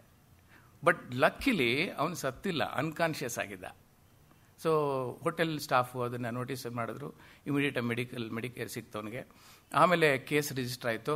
ಒಂದು 2 ತಿಂಗಳಾದಮೇಲೆ ಕೊಚ್ಚಿನ್ ಏರ್ಪೋರ್ಟ್ನಲ್ಲಿ ಆ ಕಾರು ಪತ್ತೆ ಆಯಿತು. ಅದರಲ್ಲಿ ಏನೂ ಇರಲಿಲ್ಲ, ಬರೀ ಬಾಡಿ ಬಿದ್ದಿತ್ತಲ್ಲಿ. ಈಗ ಅನೇಕ ಘಟನೆಗಳಿದೆ. Even driver life is not that. Professional ವೃತ್ತಿಪರ ಚಾಲಕರು ಅಂತ ಹೇಳ್ತೀವಿ, ವೆರಿ ವೆರಿ ಡೇಂಜರಸ್. ಎಷ್ಟೋ ಜನ ಕುತ್ತಿಗೆಗೆ ಹಗ್ಗ ಹಾಕಿ ಹಿಂದ್ಗಡೆಯಿಂದ ಅವನ್ನ ಸಾಯಿಸಿ ಅಲ್ಲಿಂದ ಎತ್ತು ಬಿಸಾಕ್ಬಿಟ್ಟು ಕಾರ್ ತೊಗೊಂಡೋಗಿರೋದಿದೆ. ಒಂದು ಇನ್ಫಾರ್ಮೇಷನ್ ಪ್ರಕಾರ, ಪೊಲೀಸ್ ಇನ್ಫಾರ್ಮೇಷನ್ ಪ್ರಕಾರ, ಬೆಂಗಳೂರಲ್ಲಿ ಈ ಇಂಡಿಕಾ ಕಾರುಗಳು ತುಂಬ ಕಳ್ತನ ಆಗ್ತಿತ್ತು. ಈಗ ನಂಗೆ ಗೊತ್ತಿಲ್ಲ. ಒಂದು ಸಮಯ, ಒಂದಷ್ಟು ದಿನಗಳು ನಡೀತದು. ಅದು ಒಂದು ದೊಡ್ಡ ಮಾಫಿಯಾ. ಇಲ್ಲಿಂದ ಕಳ್ತನ ಮಾಡಿ ಕಾರನ್ನ ಸೀದಾ ಸೇಲಮ್ಮು, ತಿರುಪತ್ತೂರು ಆ ಕಡೆ ಹೊರಟೋಗುತ್ತಂತೆ. ಅಲ್ಲಿ ಫ್ರ್ಯಾಕ್ಷನ್ ಆಫ್ ಹವರ್ಸಲ್ಲಿ they will dismantle everything. Tyres, body, engine ಎಲ್ಲ ತೆಗೆದುಬಿಡ್ತಾರೆ. ಆಮೇಲೆ ಆ ಎಂಜಿನನ್ನು ನಾಗಪಟ್ಟಣಂ ಆ ಕಡೆ ಕನ್ಯಾಕುಮಾರಿ ಹತ್ರ ಬೋಟ್ಗಳಿಗೆ ಅಳವಡಿಸ್ತಾರಂತೆ. ಅದನ್ನು they can use that Indica engine to the boats ಅಲ್ಲಿ. ಸೊ ಇದು ಒಂದು ದೊಡ್ಡ ಮಾಫಿಯಾ ನಡೀತಾ ಇತ್ತು, ಭಾಳ ದೊಡ್ಡ ಮಾಫಿಯಾ. ಸೊ ಇದು ಭಾಳ ದೊಡ್ಡ ಪೊಲೀಸ್ನವ್ರಿಗೆ ತಲೆನೋವು ಕೂಡ ಆಗಿತ್ತು ಕೆಲವು ದಿನಗಳು. ಅದನ್ನು ಸ್ವಲ್ಪ ಮಟ್ಟಿಗೆ ಇವಾಗ ಅವಾಯ್ಡ್ ಮಾಡಿದ್ದಾರೆ ಅಂತ ಕೇಳ್ಪಟ್ಟೆ ನಾನು. ಈಗ ಕ್ರೈಮ್ ಒಂದೊಂದಲ್ಲ ಒಂದು ಥರದಲ್ಲಿ ಆಗ್ತಾ ಇರುತ್ತೆ. ಸೊ ಇದನ್ನೆಲ್ಲ ನೀವು ದಿನನಿತ್ಯ ಪೇಪರ್ಗಳಲ್ಲಿ ಮೀಡಿಯಾದಲ್ಲಿ ಕೇಳ್ತಾ ಇರ್ತೀರಿ. ಹೀಗೆಲ್ಲ ಆಗುತ್ತೆ. It's very very dangerous. Even drivers life is very very dangerous. ಯಾವ ಕ್ಷಣ ಏನು ಬೇಕಾದ್ರೂ ಆಗ್ಬೋದು. So that is how drink and drive is prohibited. And ನಮ್ಮ ನೋಟಿಸ್ ಏನಾದರೂ ಬಂದರೆ, ಯಾರಾದರೂ ಡ್ರೈವರ್ಗಳು ಕುಡಿದಿದ್ದಾರೆ ಅಂತಂದರೆ ಅವನ್ನ ಬಲವಂತವಾಗಾದರೂ ಸರಿ ಅವ್ನು ಇಳಿಸ್ಬಿಡೋದು ವಾಸಿ, ಇಲ್ಲ ಅವತ್ತು ಪ್ರಯಾಣ ಮಾಡದಿರೋದೇ ವಾಸಿ. And especially night times drinks ಮಾಡಿ ಇದು ಮಾಡೋದೆಲ್ಲ ಭಾಳ ಭಾಳ ತಪ್ಪಾಗುತ್ತೆ. So next drowsy driving. This drowsy driving is most dangerous than drink and drive. Maximum accidents ಜಗತ್ತಲ್ಲಿ ಆಗ್ತಿರೋದು ಇದರಿಂದ. ಒಂದೇ ಕುಟುಂಬದ 12 ಜನ ಸತ್ತರು, ಒಂದೇ ಕುಟುಂಬದ 10 ಜನ ಸತ್ತರು ಅಂತ ಏನು ನಾವು ಕೇಳ್ತಾ ಇದ್ದೀವಿ ಮೀಡಿಯಾಗಳಲ್ಲಿ, ಪ್ರೆಸ್ಸಲ್ಲಿ, ಇದೆಲ್ಲ ಆಗೋದು ಎಷ್ಟೋ ಕೇಸ್ಗಳು ನೀವು ನೋಡಿದಾಗ ಈ ನಿದ್ದೆಗೆಟ್ಟು ಡ್ರೈವಿಂಗ್. ಅದರಲ್ಲೂ ಬೆಳಗಿನ ಜಾವ 12 ಗಂಟೆಯಿಂದ ಬೆಳಗ್ಗೆ 6 ಗಂಟೆ ಅಷ್ಟರಲ್ಲಿ ಇದು ನಡೆದೋಗುತ್ತೆ. ಮೊನ್ನೆ ತಾನೇ ಒಂದು ಓಲ್ವೋ ಬಸ್ ಐರಾವತ ಭಾಳ ಸ್ಪೀಡಾಗಿ ಬಂದು ಟಾಪಲ್ಲಾಗಿ ಒಂದಷ್ಟು ಜನ ಸತ್ತೋದ್ರಲ್ಲಿ. ನಾನು ಹೇಳಿದೆ ಒಂದು ವಾರದಲ್ಲಿ more than 100 people have died ಅಂತ ಹೇಳಿ. This is one of those. So ಇದು ನಿದ್ದೆ, ಇದನ್ನು ಮಹತ್ವನ ಯಾರು ಅರ್ಥಕೊಂಡಿಲ್ಲ. ಇದು ಜಸ್ಟ್ ಸಾಮಾನ್ಯ ಪ್ರಜ್ಞೆ. ಇದು ನಮಗೆಲ್ಲ ಗೊತ್ತು ನಿದ್ದೆ ಎಷ್ಟು ಪ್ರಾಮುಖ್ಯತೆ ಇದೆ ಅಂತ ಹೇಳ್ಬಿಟ್ಟು. ನಾನು ವೈದ್ಯಕೀಯವಾಗಿ ನಾನೇನು ನಿಮಗೆ ವೈದ್ಯಕೀಯವಾಗಿ ಕೂಡ 7-8 ಅವರ್ಸ್ ಮನುಷ್ಯನಿಗೆ ನಿದ್ದೆ ಬೇಕು ಅನ್ನೋದು ಎಲ್ರಿಗೂ ಗೊತ್ತಿರುವಂಥ ವಿಚಾರ. ಆದರೂ ನಾವು ಚಾನ್ಸ್ ತಗೊಳ್ತೀವಿ ಎಷ್ಟೋ ಸತಿ, ಓವರ್ ಕಾನ್ಫಿಡೆನ್ಸ್. ಈಗ ಯಾರಾದರೂ ಆಕಳಿಸ್ತಾ ಇರ್ತಾರೆ ಕೂತ್ಕೊಂಡು, ನಾವು ನಗ್ತೀವಿ, ನೋಡೋನು ಆಕಳಿಸ್ತಾ ಇದ್ದಾರೆ, ಅವನಿಗೆ ಇದಿಲ್ಲ ಅಂತ, ಏನೋ ಸೆನ್ಸ್ ಇಲ್ಲ ಎಲ್ಲಿ ಅಂಥೇಳಿ. ಆದರೆ ಏನು ಅದು ಸೂಚನೆ, ನಿದ್ದೆಯ ಸೂಚನೆ. ಯಾರಾದರೂ ಆಕಳಿಸ್ತಿದ್ದಾರೆ, ಅವ್ರಿಗೆ ತಡ್ಕೊಳಕ್ಕೆ ಆಗ್ತಿಲ್ಲ, ಡ್ರೌಸಿಗೆ ಹೋಗ್ತಿದ್ದಾರೆ ಅಂತಂದರೆ the only remedy is you has to sleep ಅಷ್ಟೇ, ಬೇರೇನಿಲ್ಲ, ಬೇರೆ ಏನೋದಕ್ಕೆ ಔಷಧ ಇಲ್ಲ. ಜಗತ್ತಿನಲ್ಲಿ ಮನುಷ್ಯರು, ಪ್ರಾಣಿಗಳು, ಪಕ್ಷಿಗಳು ಎಲ್ಲವೂ ನಿದ್ದೆ ಮಾಡುತ್ತೆ ನಮಗೆ ಗೊತ್ತಿರೋ ಹಾಗೆ. ಸಂಜೆ ಆಯಿತು ಅಂದರೆ ನಮ್ಮ ಗಾಂಧಿ ಬಜಾರ್ ನೋಡ್ತೀವಿ, ಎಲ್ಲ ಸೌಂಡ್ ಮಾಡಿಕೊಂಡು ಎಲ್ಲ ಬರುತ್ತವೆ ಪಕ್ಷಿಗಳು. They will settle down on the tree and sleep peacefully and early morning the get up. So ಇದು ಪ್ರಕೃತಿ ನಿಯಮ. ನಾವುಗಳು ಕೂಡ, ಮನುಷ್ಯರು ಕೂಡ ಹಾಗೆಯೇ. ಹಾಗಿದ್ರೆ ಸರ್, ನನಗೆ ಗೊತ್ತಿರೋ ವಿಚಾರ ಹೇಳ್ತೀನಿ, ಬಹುಶಃ ಅದಕ್ಕಿಂತ ಹೆಚ್ಚಿಗೆ ನಿಮಗೆಲ್ಲ ಗೊತ್ತಿರ್ಬೋದು. ಆದರೆ ನಾನೇನು ಅರ್ಥ ಮಾಡ್ಕೊಂಡಿದ್ದೀನಿ ಅದನ್ನು ತಮಗೆ ಹೇಳಲಿಕ್ಕೆ ಇಷ್ಟಪಡ್ತೇನೆ. ನನ್ನ ಎಲ್ಲ ಕಾರ್ಯಕ್ರಮಗಳಲ್ಲಿ ಪ್ರಾಣಾಯಾಮ ಅನ್ನೋದು ಇರುತ್ತೆ, ಸ್ವಲ್ಪ ಯೋಗಾಸನ ಅಳವಡಿಸ್ಕೊಂಡಿರೋದ್ರಿಂದ. ಸೊ ಹಾಗಾಗಿ ಪ್ರಾಣಾಯಾಮದಲ್ಲಿ, ಯೋಗದಲ್ಲಿ ಅವರು ಹೇಳ್ತಾರೆ ಎಕ್ಸ್ಪರ್ಟ್ಸು, ಮನುಷ್ಯನ ಬಲಭಾಗದಲ್ಲಿ 36,000 ನಾಡಿಗಳು, ಎಡಭಾಗದಲ್ಲಿ 36,000 ನಾಡಿಗಳ ರಚನೆ ಇದೆ ಅಂತ ಹೇಳಿ. ಒಟ್ಟು ದೇಹ ರಚನೆಯಲ್ಲಿ 72,000 ನಾಡಿಗಳಿದೆ. ಸೊ ಈಗ ಬೆಳಗ್ಗೆಯಿಂದ ಸಂಜೆವರೆಗೂ ನಾವು ಆಹಾರ ಸೇವನೆ ಮಾಡಿರ್ತೀವಿ. ನಮಗೆ ಗೊತ್ತಿದ್ದೋ ಗೊತ್ತಿಲ್ಲದೇನೋ ಅದ್ರ ಕೆಲಸ ಅದಂತೂ ನಡೀತಾ ಇರುತ್ತೆ, ಜೀರ್ಣಕ್ರಿಯೆ ಆಗ್ತಾ ಇರುತ್ತೆ 4 to 5 hours. Lower intestine, upper intestine ಎಲ್ಲ ಅದರಲ್ಲಿ. We eat lot of food, dry ಗಟ್ಟಿ ಪದಾರ್ಥ ತಿಂತೀವಿ, ಲಿಕ್ವಿಡ್ಸ್ ತಗೊಳ್ತೀವಿ, ಕಾಫಿ, ಟೀ, ವಾಟ್ ನಾಟ್, ನಮ್ಗೇನು ರುಚಿಸುತ್ತೆ, ನಾಲಿಗೆಗೆ ಏನು ಸಿಗುತ್ತೆ ಎಲ್ಲವನ್ನೂ ತಿಂದಿರ್ತೀವಿ. ತಿಂದಾದ್ಮೇಲೆ ನಮಗೆಲ್ಲ ಗೊತ್ತೇ ಇದೆ ಏನು, ನೀರು ಕುಡಿಲೇಬೇಕು ಅಂತ. ಉಪ್ಪು ತಿಂದಮೇಲೆ ನೀರು ಕುಡಿಲೇಬೇಕು ಅಂತ. So we drink lot of water. So what will happen inside, it's A liquid formation. ಆಹಾರ ಮತ್ತು ನೀರು ಸೇರಿದ ಮೇಲೆ ಲಿಕ್ವಿಡ್ ಫಾರ್ಮೇಷನ್ ಆಗುತ್ತೆ. It will start flowing inside the stomach. 4-5 ಗಂಟೆಗಳ ಕಾಲ ಜೀರ್ಣಕ್ರಿಯೆ ನಡೆಯುತ್ತೆ. ಸೊ ದೇಹಕ್ಕೆ ಬೇಕಾದಂಥ ಪೌಷ್ಟಿಕಾಂಶಗಳನ್ನು, ರಕ್ತ ವೃದ್ಧಿಯಾಗೋದನ್ನು ಎಲ್ಲವನ್ನು ಹೀರ್ಕೊಂಡಿರುತ್ತೆ. The rest waste will go next day morning. Urine ಎಲ್ಲ ಹೊರಟೋಗುತ್ತೆ. ಆದರೆ ಆ ಎನರ್ಜಿ ನಮಗೆ ಚಾರ್ಜ್ ಆಗಿರಲ್ಲ, ಬಾಡಿಗೆ ಚಾರ್ಜ್ ಆಗಿರಲ್ಲ. ಈಗ ನಾವು ಬೆಳಗ್ಗೆ ಎದ್ದಾಗ ಭಾಳ ಉತ್ಸಾಹದಿಂದ ಇರ್ತೀವಿ, ಕೆಲಸ ಮಾಡ್ತಾ ಹೋಗ್ತೀವಿ. ಸಂಜೆ ಆಗೋಷ್ಟೊತ್ತಿಗೆ ಆಯಾಸ ಆಗುತ್ತೆ. ಸೊ ಒಂದು 6 ಗಂಟೆ, 7 ಗಂಟೆ, 8 ಗಂಟೆ, ಒಂದು ವೇಳೆ we can stretch 8 hour job ಅಂತ ಹೇಳ್ತೀವಿ, ಅದು 9 ಗಂಟೆ ಆಗ್ಬೋದು, 10 ಆಗ್ಬೋದು, ಬಹುಶಃ 12 ಗಂಟೆ ಕೂಡ ಕೆಲಸ ಮಾಡ್ಬೋದು. ಅಷ್ಟಾದಮೇಲೆ ತುಂಬ ಸುಸ್ತಾಗ್ತಾನೆ ಮನುಷ್ಯ. ಆಯ್ತಪ್ಪ, ನನ್ನ ಕೈಲಿ ಆಗೋಲ್ಲ, ಇನ್ನು ಮನೆಗೆ ಹೋಗಬೇಕು, let me have some food and sleep off, rest ಬೇಕು ನನಗೆ ಅಂತ ಅನಿಸ್ತಾ ಇರುತ್ತೆ. So that means he's energy is drained ಅಲ್ಲಿ. ಅದು ಕಮ್ಮಿ ಆಗ್ತಾ ಹೋಗುತ್ತೆ, ಸಂಜೆ ಆಗ್ತಾ ಆಗ್ತಾ ಕಮ್ಮಿ ಆಗ್ತಾ ಹೋಗುತ್ತೆ. We will become totally weak. ಆಗೇನು ಕೆಲಸ ಮಾಡಲ್ಲ. Then again we have to go and sleep 7-8 hours. ಪ್ರಜ್ಞೆ ಇಲ್ದಾಗೆ ನಾವು ನಿದ್ದೆ ಮಾಡಿದಾಗ ಮಾತ್ರ ಎಂಟೈರ್ ಬಾಡಿಗೆ ಚಾರ್ಜ್ ಆಗುತ್ತೆ. ಸೊ ನಾನು ಚಾಲಕರಿಗೆ ಹೇಳುವಾಗ ಅವ್ರಿಗೆ ಅರ್ಥ ಆಗಲಿ ಅಂತ ಏನು ಉಪಯೋಗಿಸ್ತೀನಿ ಅಂತಂದರೆ, ನೋಡಪ್ಪ ಮೊಬೈಲ್ ಫೋನಲ್ಲಿ ಚಾರ್ಜಿಂಗ್ ಇಲ್ಲ ಅಂತಂದರೆ ಅದು ಕೆಲಸ ಮಾಡಲ್ಲ. ಕೆಲಸ ಮಾಡಲ್ಲ ಅಂದರೆ ಅದರಲ್ಲಿ ಚಾರ್ಜ್ ಆಗಿಲ್ಲ, ಬ್ಯಾಟ್ರಿ ಡೌನ್. ಸೊ ಮತ್ತೆ ಅದು ಚಾರ್ಜ್ ಆಗಬೇಕು ಅಂತ, ಕೆಲಸ ಮಾಡಬೇಕು ಅಂದರೆ you have to charge it ಅಂತ, ಪ್ಲಗ್ ಹಾಕಬೇಕು ಅಂತ ಹೇಳಿ. ಸೊ ಹಾಗೆಯೇ ನಮ್ಮನ್ನು ನಾವು ಚಾರ್ಜ್ ಮಾಡ್ಕೊಳ್ಳೋದು ಅಂತಂದರೆ, ಎನರ್ಜಿ ಚಾರ್ಜ್ ಮಾಡ್ಕೊಳ್ಳೋದು ಅಂತಂದರೆ ಅದು ನಿದ್ದೆ ಮಾಡೋದು ಅಂತ. ಹೃದಯ ಒಂದು ಕೆಲಸ ಮಾಡ್ತಿರುತ್ತೆ, ಬಿಕಾಸ್ ವಿ ಆರ್ ಅಲೈವ್. ಅದು ಬಿಟ್ಟರೆ ಭಾಳ ಕಷ್ಟ. ಬೇರೆ ಎಲ್ಲ ಲಿಟ್ರಲಿ ನಮ್ಮ ಭಾಗಗಳೆಲ್ಲ ಸತ್ತೋಗಿರುತ್ತೆ. ನೋಡಿ, ನಮಗೆ ಗೊತ್ತಿರೋ ಹಾಗೆ ಏನೋ ಇಟ್ಕೊಂಡಿರ್ತೀವಿ ಕೈಯಲ್ಲೇ, ಬೆಳಗ್ಗೆ ಹೊರಡ ಬಿದ್ದೋಗಿರುತ್ತೆ. ಬಿಕಾಸ್ ಬೆರಳಲ್ಲಿ ಇಟ್ಕೊಳ್ಳೋ ಶಕ್ತಿ ಇರಲ್ಲ, ಎನರ್ಜಿ ಇರಲ್ಲ. ಬೆಳಗ್ಗೆ ಎದ್ದಾಗ ಮಾತ್ರ ಎಲ್ಲ ಉತ್ಸಾಹ ನಮ್ಮಲ್ಲಿರುತ್ತೆ. ಹಾಗಾಗಿ ಯಾವುದೇ ವಯಸ್ಸಿರ್ಬೋದು, 18 ವರ್ಷದ ಹುಡುಗ ಇರ್ಬೋದು, 25 ವರ್ಷದ ಹುಡುಗ ಇರ್ಬೋದು, 50 ವರ್ಷ ಇರ್ಬೋದು, ಅಥವಾ ವಯಸ್ಸಾಗಿರ್ಬೋದು, ನಮಗೆ ಎನಿಥಿಂಗ್ ಫಾರ್ ದಟ್ ಮ್ಯಾಟರ್, ಯಾವುದೇ ಏಜ್ನಲ್ಲಿ ಸರಿಯಾಗಿ ನಿದ್ದೆ ಇಲ್ಲ ಅಂತಂದರೆ ಒಂದು ರಸ್ತೆ ದಾಟ ಕೂಡ ನಮ್ಮ ಕೈಲಾಗಲ್ಲ. ಕಾಲಲ್ಲಿ ಶಕ್ತಿ ಇರಲ್ಲ, ಮಾತಾಡೋದು ಕೂಡ ಆಗಲ್ಲ. ಕರೆಕ್ಟಾಗಿ ಮಾತಾಡಬೇಕು ಅಂದ್ರೂ ಬರಲ್ಲ, ಯಾಕೆಂದರೆ ನಿದ್ದೆ ಆಗಿ ಎಳೀತಾ ಇರುತ್ತೆ. ಮನುಷ್ಯ ಆಹಾರ ಇಲ್ಲದೆ ಒಂದು ವಾರಕ್ಕಿಂತ ಹೆಚ್ಚಾಗಿ ಬದುಕ್ಬೋದೇನೋ. ನಮಗೆ ನಮ್ಮದೇ ರಾಜ್ಯದ ಒಬ್ಬ ಸೈನಿಕ ಹನುಮಂತಪ್ಪ ಕೊಪ್ಪದ ಅಂಥೇಳಿ ನಮಗೆಲ್ಲ ಗೊತ್ತಿರಬೇಕು. ಹಿಮಾಲಯದಲ್ಲಿ ಒಂದು 20 ಅಡಿ ಒಳಗೆ ಬಿದ್ದೋದ್ರು ಅವರು. ದೆನ್ ಈ ವಾಸ್ ಟ್ರೇಸ್ಡ್ ಎಲ್ಲಿದ್ದಾರೆ ಅಂತೇಳಿ. He was immediately air lifted from there to Delhi to make him survive. ಆದರೆ ಅನ್ಫಾರ್ಚುನೇಟ್ಲಿ ಮಲ್ಟಿ ಆರ್ಗನ್ ಫೇಲ್ಯೂರಿಂದ ಅವರು ತೀರೋದ್ರು. ಅದರ್ವೈಸ್ ಉಸಿರಾಡ್ತಾ ಇದ್ರು, ಜೀವ ಇತ್ತು, even after 1 week. So that means ಆಹಾರ ಇಲ್ಲದ ಮನುಷ್ಯ ಬಹುಶಃ ಒಂದು ವಾರ ಬದುಕ್ಬೋದೇನೋ. ಆದರೆ ನಿದ್ದೆನ ಮಾತ್ರ ನೋ ಬಡಿ ಕ್ಯಾನ್ ಕಂಟ್ರೋಲ್. ನಿದ್ದೆ ಬರ್ತಿದೆ ಅಂದರೆ ನಿದ್ದೆ ಮಾಡಲೇಬೇಕು. That means we need rest, we have to get some energy out of that. So ಪರಿಸ್ಥಿತಿ ಹೀಗಿರುತ್ತೆ. ಹಾಗಾಗಿ ಇದು ಗೊತ್ತಿಲ್ಲದೆ ಆಮೇಲೆ ಏನಾಗುತ್ತೆ, ಇದು ಸೈಕಲ್ಲು. ನೈಟ್ ಆಯಿತು ಅಂದರೆ ಒಬ್ಬೊಬ್ರಿಗೆ ಒಂದೊಂದು ಪದ್ಧತಿ ಆಗ್ಬಿಟ್ಟಿರುತ್ತೆ. 10 ಗಂಟೆಗೆ ಮಲಗೋರು 10 ಗಂಟೆಗೆ ಮಲಗಲೇಬೇಕು, ಕಣ್ಣು ಎಳೆಯುತ್ತೆ. ಅಥವಾ ಕೆಲವರು 12 ಗಂಟೆವರೆಗೂ ಇದ್ದಿರ್ತಾರೆ, 12 ಗಂಟೆ ಮೇಲಂತೂ ತಡ್ಕೊಳಕ್ಕಾಗಲ್ಲ, ಮಲಗಲೇಬೇಕು.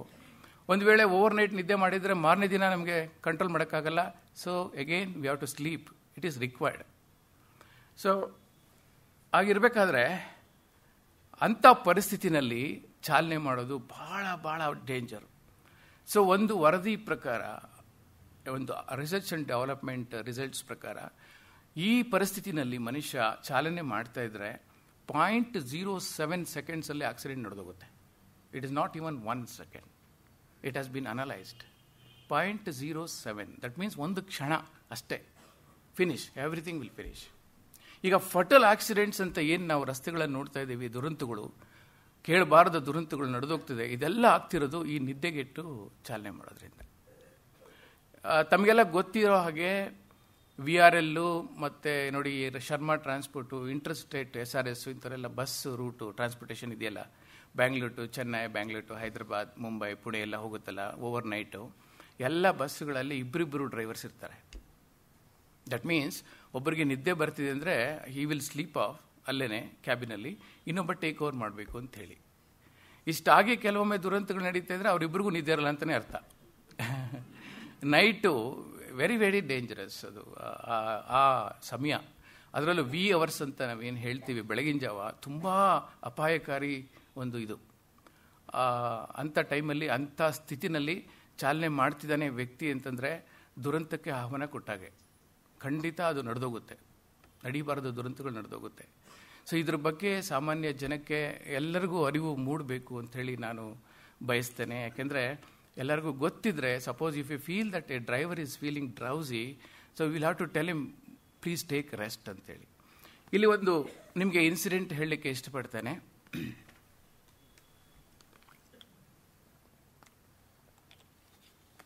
ನಿಮಗೆಲ್ಲ ಅನುಭವ ಆಗಿರ್ಬೋದು, ಎಷ್ಟೋ ವಿಚಾರ ನಾನು ಹೇಳೋದು, ಆದರೂ ಅನುಭವಗಳನ್ನು ಹಂಚ್ಕೊಳ್ಳೋದು ನನಗೆ ಫ್ಲೋ ಸರಿ ಇರುತ್ತೆ ಅಂತ ಹೇಳಿ, ಅಷ್ಟೇನೇನಿಲ್ಲ.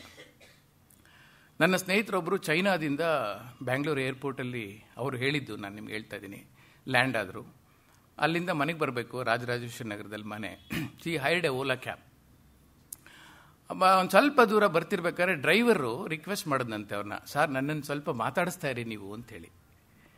ಯಾಕೆಂದರೆ ನನಗೆ ನಿದ್ದೆ ತಡ್ಕೊಳಕ್ಕಾಗ್ಸಿಲ್ಲ ಸರ್, ತುಂಬ ನಿದ್ದೆ ಬರ್ತಿದೆ, ನೀವು ಮಾತಾಡಿಸ್ತಾ ಇದ್ದರೆ ಸ್ವಲ್ಪ ಡ್ರೈವ್ ಮಾಡ್ತೀನಿ ಅಂತ.